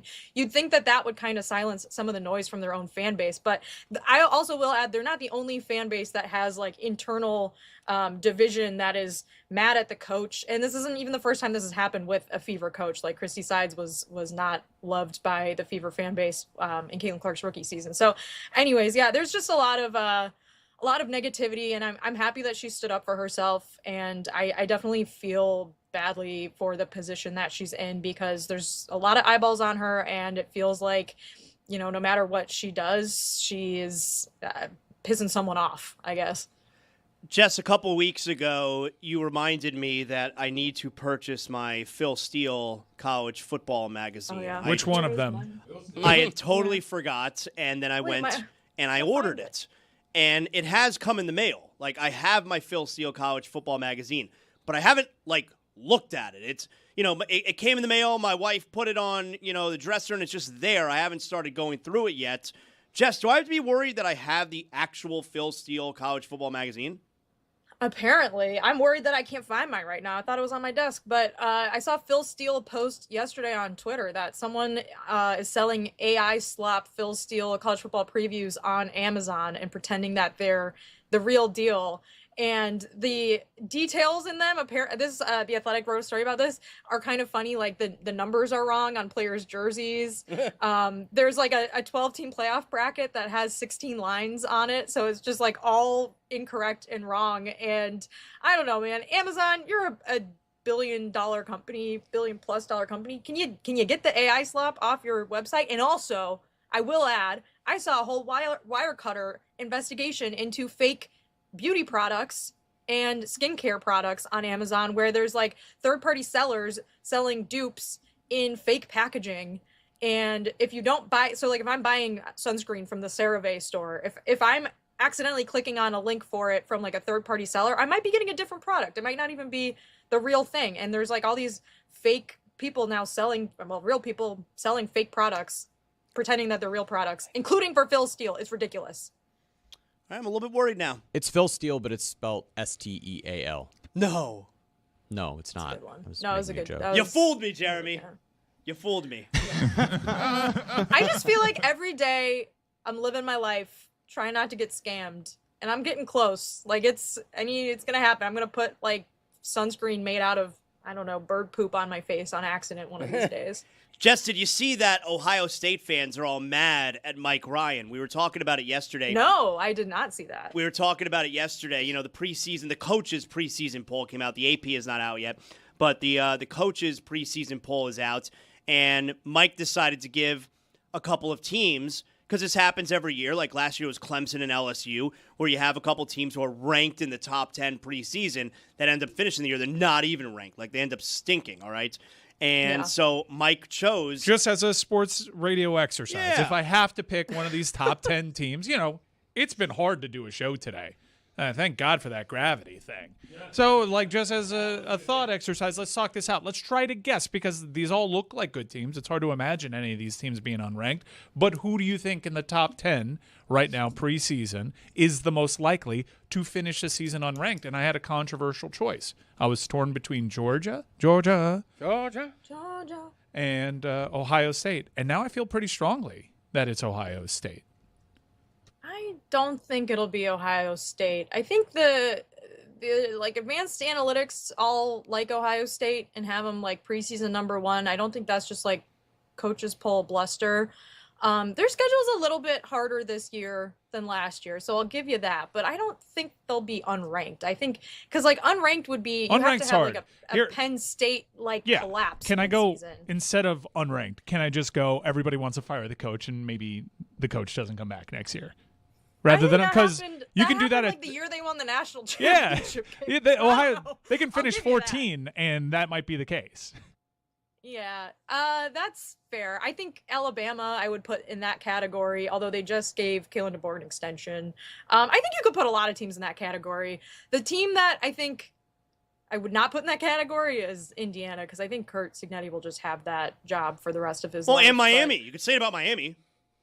Like, Cristobal's not going anywhere, ever. Yeah, definitely. I totally agree with that. But I think it's hard to take any of these teams and say they'll be unranked. Last year, I would have not even said that about Penn State, even though I was skeptical that they were as good as people said that they were going to be going into that season, because I was not a Drew Allar believer, unlike many. But I think that's kind of where you have to take it, Mike, is who are the quarterbacks that you think are getting too much preseason buzz and attention? Is it the CJ Carrs or the Sam Levitts? And if they don't perform to the standard, is the team still good? And then where would you find enough losses for them to be unranked? I took that into account with Sayan. I don't think Sayan is that good, and I know he was a Heisman finalist, but I know what I saw in Dallas, Texas. There were things when he goes up against. He is playing very talented teams this year, teams that can get after the quarterback, and I saw him really struggle with that. I think that this year they lost 1 million guys to the NFL on that defensive side of the ball. I think they're more susceptible to lose to the likes of Illinois and Iowa than they've probably been in the last few years, and I can see the spiraling. And if Michigan rolls around and you already have a 3-loss Ohio State team, or a 2-loss even, and people are already starting to doubt it, and that game comes and goes and he loses that game, disaster. I mean, look, we're doing something that's hard. You're going to piss off what is right now a team, a fan base of what is expected to be a good team. But you got to go for a team that's playing a tough schedule. Ohio State is in a conference where any given Saturday a team can get you, and they just lost a lot of guys from the previous year. And they've shown that maybe the arrow isn't ascending the way that it had been previously. I think I would be more likely to take a team like maybe a Texas A&M or an Oklahoma, like a team that had a obvious deficiency last year that has a harder schedule, like Texas A&M's final. Yeah, Oklahoma, their offense was really banged up, but and John Mateer had to get surgery midway through the season, so obviously give them some grace for that. But their offense was not very efficient, and that's a team where you're okay, their defense is going to be great, we know that, but maybe if they can't score down the stretch, it gets dicey. Same with Texas A&M. If Marcel Reed is awesome, then they're probably going to beat the Alabamas and South Carolinas and Tennessees and Oklahomas and Texases. But if he's got a few bad turnovers in some games like last year and they pile up, that October, November schedule is really, really tough. So I'd probably go that route. I like talking instead. this out with you because you're applying the logic of using previous examples. Quarterbacks that didn't end up being all that good, that people had questions about. In this top 10, the quarterbacks that people have questions about was how Marcel Reed's season ended, and Mateer, certainly after the hand injury, he was different. See, Mike, what I like about what you're doing is that if you are somehow right, and there's probably like a 1% chance that you're gonna look like the smartest guy ever. And if you're wrong, I don't know if anyone's gonna remember.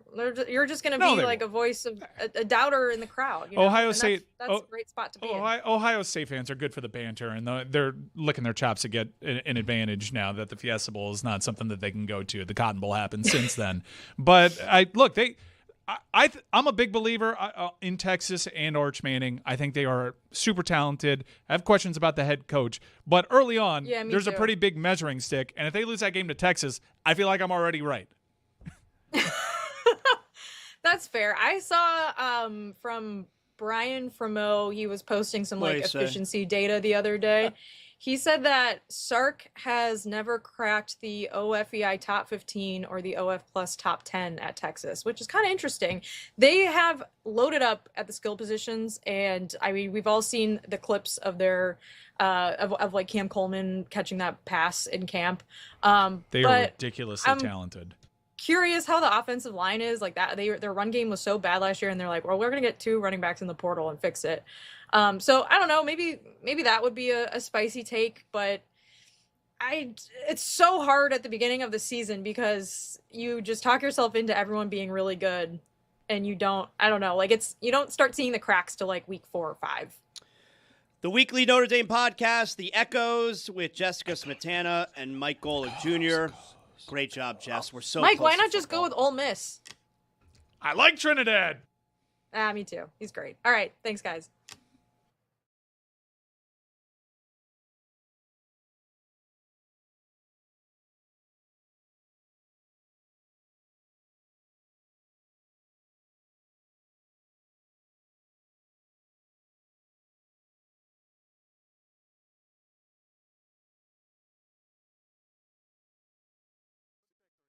His hands are on his hips, and he's genuinely winded. All right, let's watch this, Greg and Jeremy. You just tell us what's going on. Old man in the blue, winding back. It's not golf. I told him He to just do told it me this to do way. this in a golf I voice. told him to do it that way. I don't know why. He's looking at the camera. Because he's not a play-by-play Bent to guy. a knee, looking like he's going to kick a field goal. And the kick right at the goalie, and it's blocked with 2 hands. So far, but it was on target. That's a shot on target, and it had some pace. He didn't catch it. It was like One shot directly on at the target. goalie's face. All right, he stayed central. He's lined the 3 balls Forced to back up, save. putting his hand behind him like a relief pitcher, and Ooh, there's he a had save. to dive. He did have to dive. 0 for 2. A Okay. dive to his left, right on your screen. Greg's doing better than I thought. There are Yes, 2 he soccer is. balls. He's got some lining pace another behind one him. up in the middle. And he backs up. Let's see if he puts his hand. Yep, just like a relief pitcher once again. Craig Kimbrell. He kicks straight at the goalie. Kicking it right at him. There's That nothing one on these kicks. Could have There's been nothing on it. He caught that one. Take a goalie chance. jumping up Aim and one down. way. More saves than I thought. 3 balls lined up, and here's the kick. Oh, there's nothing on Not it. the put some oomph in And that he's going to one. get tired now. No chance. Now Greg Cody seems exhausted. We've got a second screen action here. Here it goes, and the kick, and Oh, he kicks it right at the He goalie. kicks it. It's like he's playing catch. We should talk to him here. We're halfway through. All right, Greg, hold on. I taken? 5. 0 for 5. Now, are you trying to set him up for something here? Maybe go at him like 5 times in a row? A readjustment of found the me out. shorts. Double thumbs up, a smile on the face. States across his chest, a kick straight ahead. Hey, they're all on target. He hasn't taught it. I think he's just trying to accumulate shots on goal. He has not missed the net. The goalie has suggested he kicked to the right, and he kicked it straight once again. I mean, moved a little to the right. Ever so slightly. How many I got to the left? right of the 3 kicker. more. 3 more. Good job, Rose. Try to go And upper 90 that's on this laughter. one. Trying to hit like see where the post is. Goalie giving some Trying to go like closer to suggestions. that. A deep breath, a back up from Greg. Here he goes. Got close. Best That's shot. a good save. Best shot right there. Close. Best It shot. was a great diving save to the right. At this by point, Emerson. we The all Pink have to be Panthers, rooting they for say. him, no? Come on. Well, I'm Two gonna, more shots on I'm goal. gonna add an. He is winded. Hold on, Greg. Hold on. Hands on knees. Here's a kick. Oh, wide that's on you though, right. Dan. Yeah, you Dan, can't tell him you to hold on distracted to the him. back of his You're talking in his rusty gate. backswing. All right, I'll give him another one. He's still on number 8 because I distracted him there. But the reason I was telling him to hold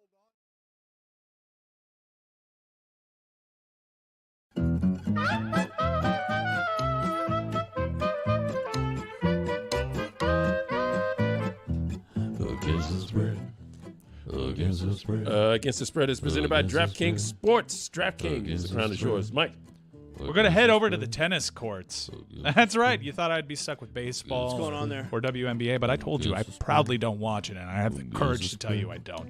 Lerner Tien, he's 2-0 all-time against Ben Shelton, but Ben Shelton, who's playing well and has great support, great fans.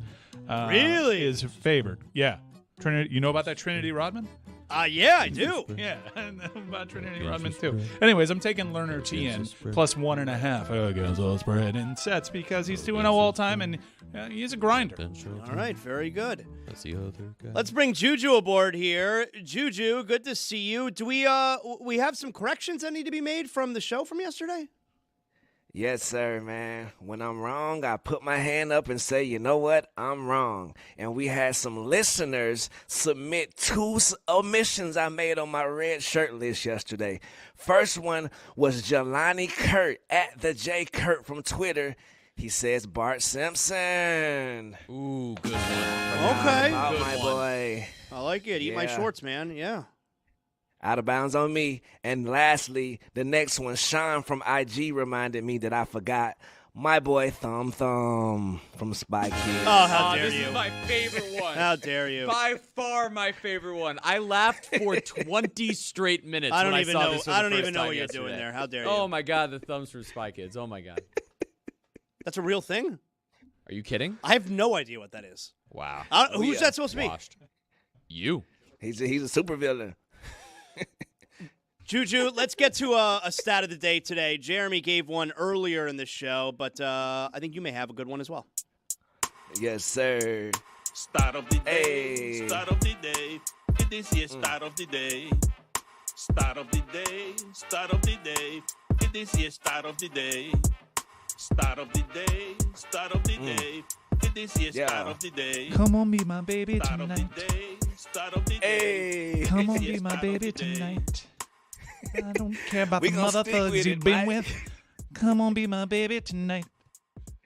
Hey, salute that boy Dave, man, from New Orleans. I remember that. My boy was fire.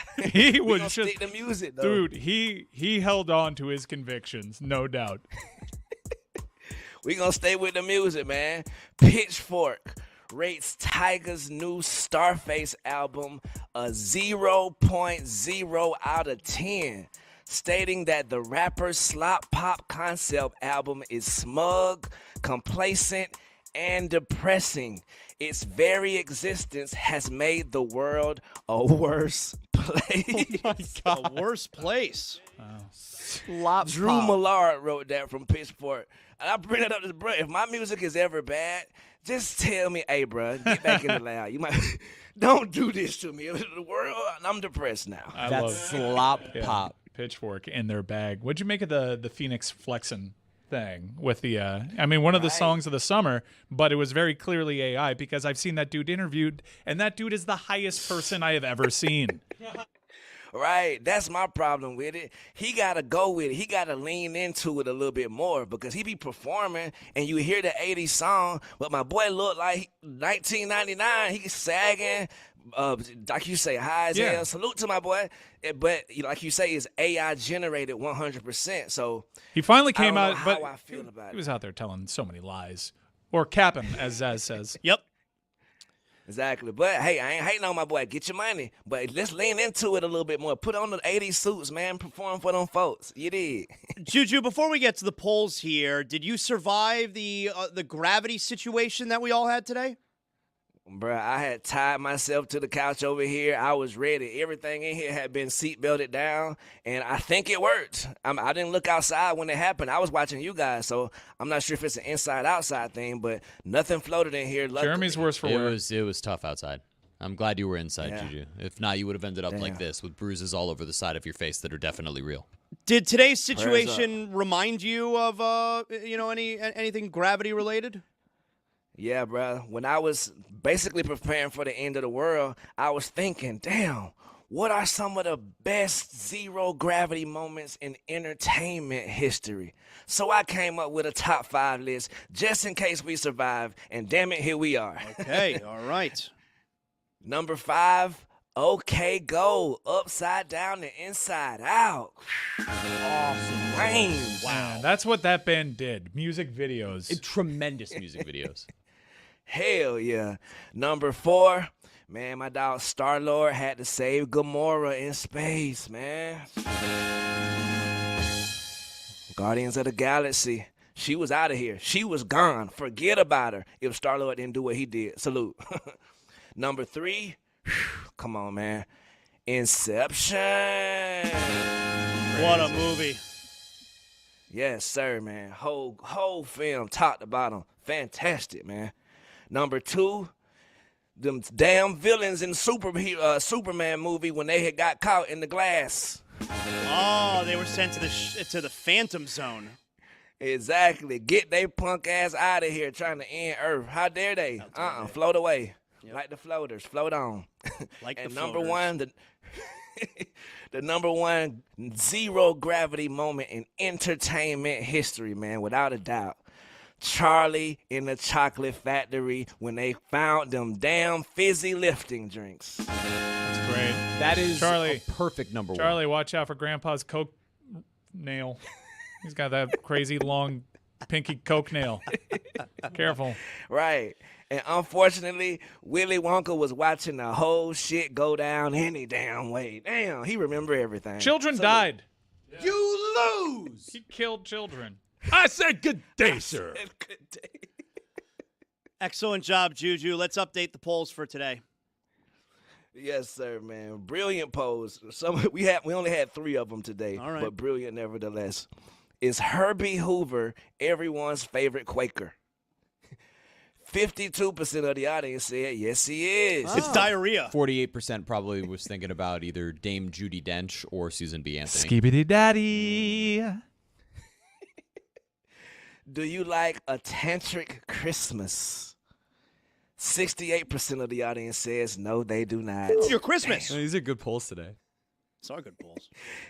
And last poll, oh my damn. This has never happened in the history of the show, but let me read it. Where does Nick Wright live? Los Angeles or New York? 50% of the audience says Los Angeles, and 50% of the audience says New York. I told you. These are your polls. It's diarrhea. I told you. Why do I gotta need to know where Nick Wright lives? Damn. Skibidi daddy. Thank you. Good night, everybody.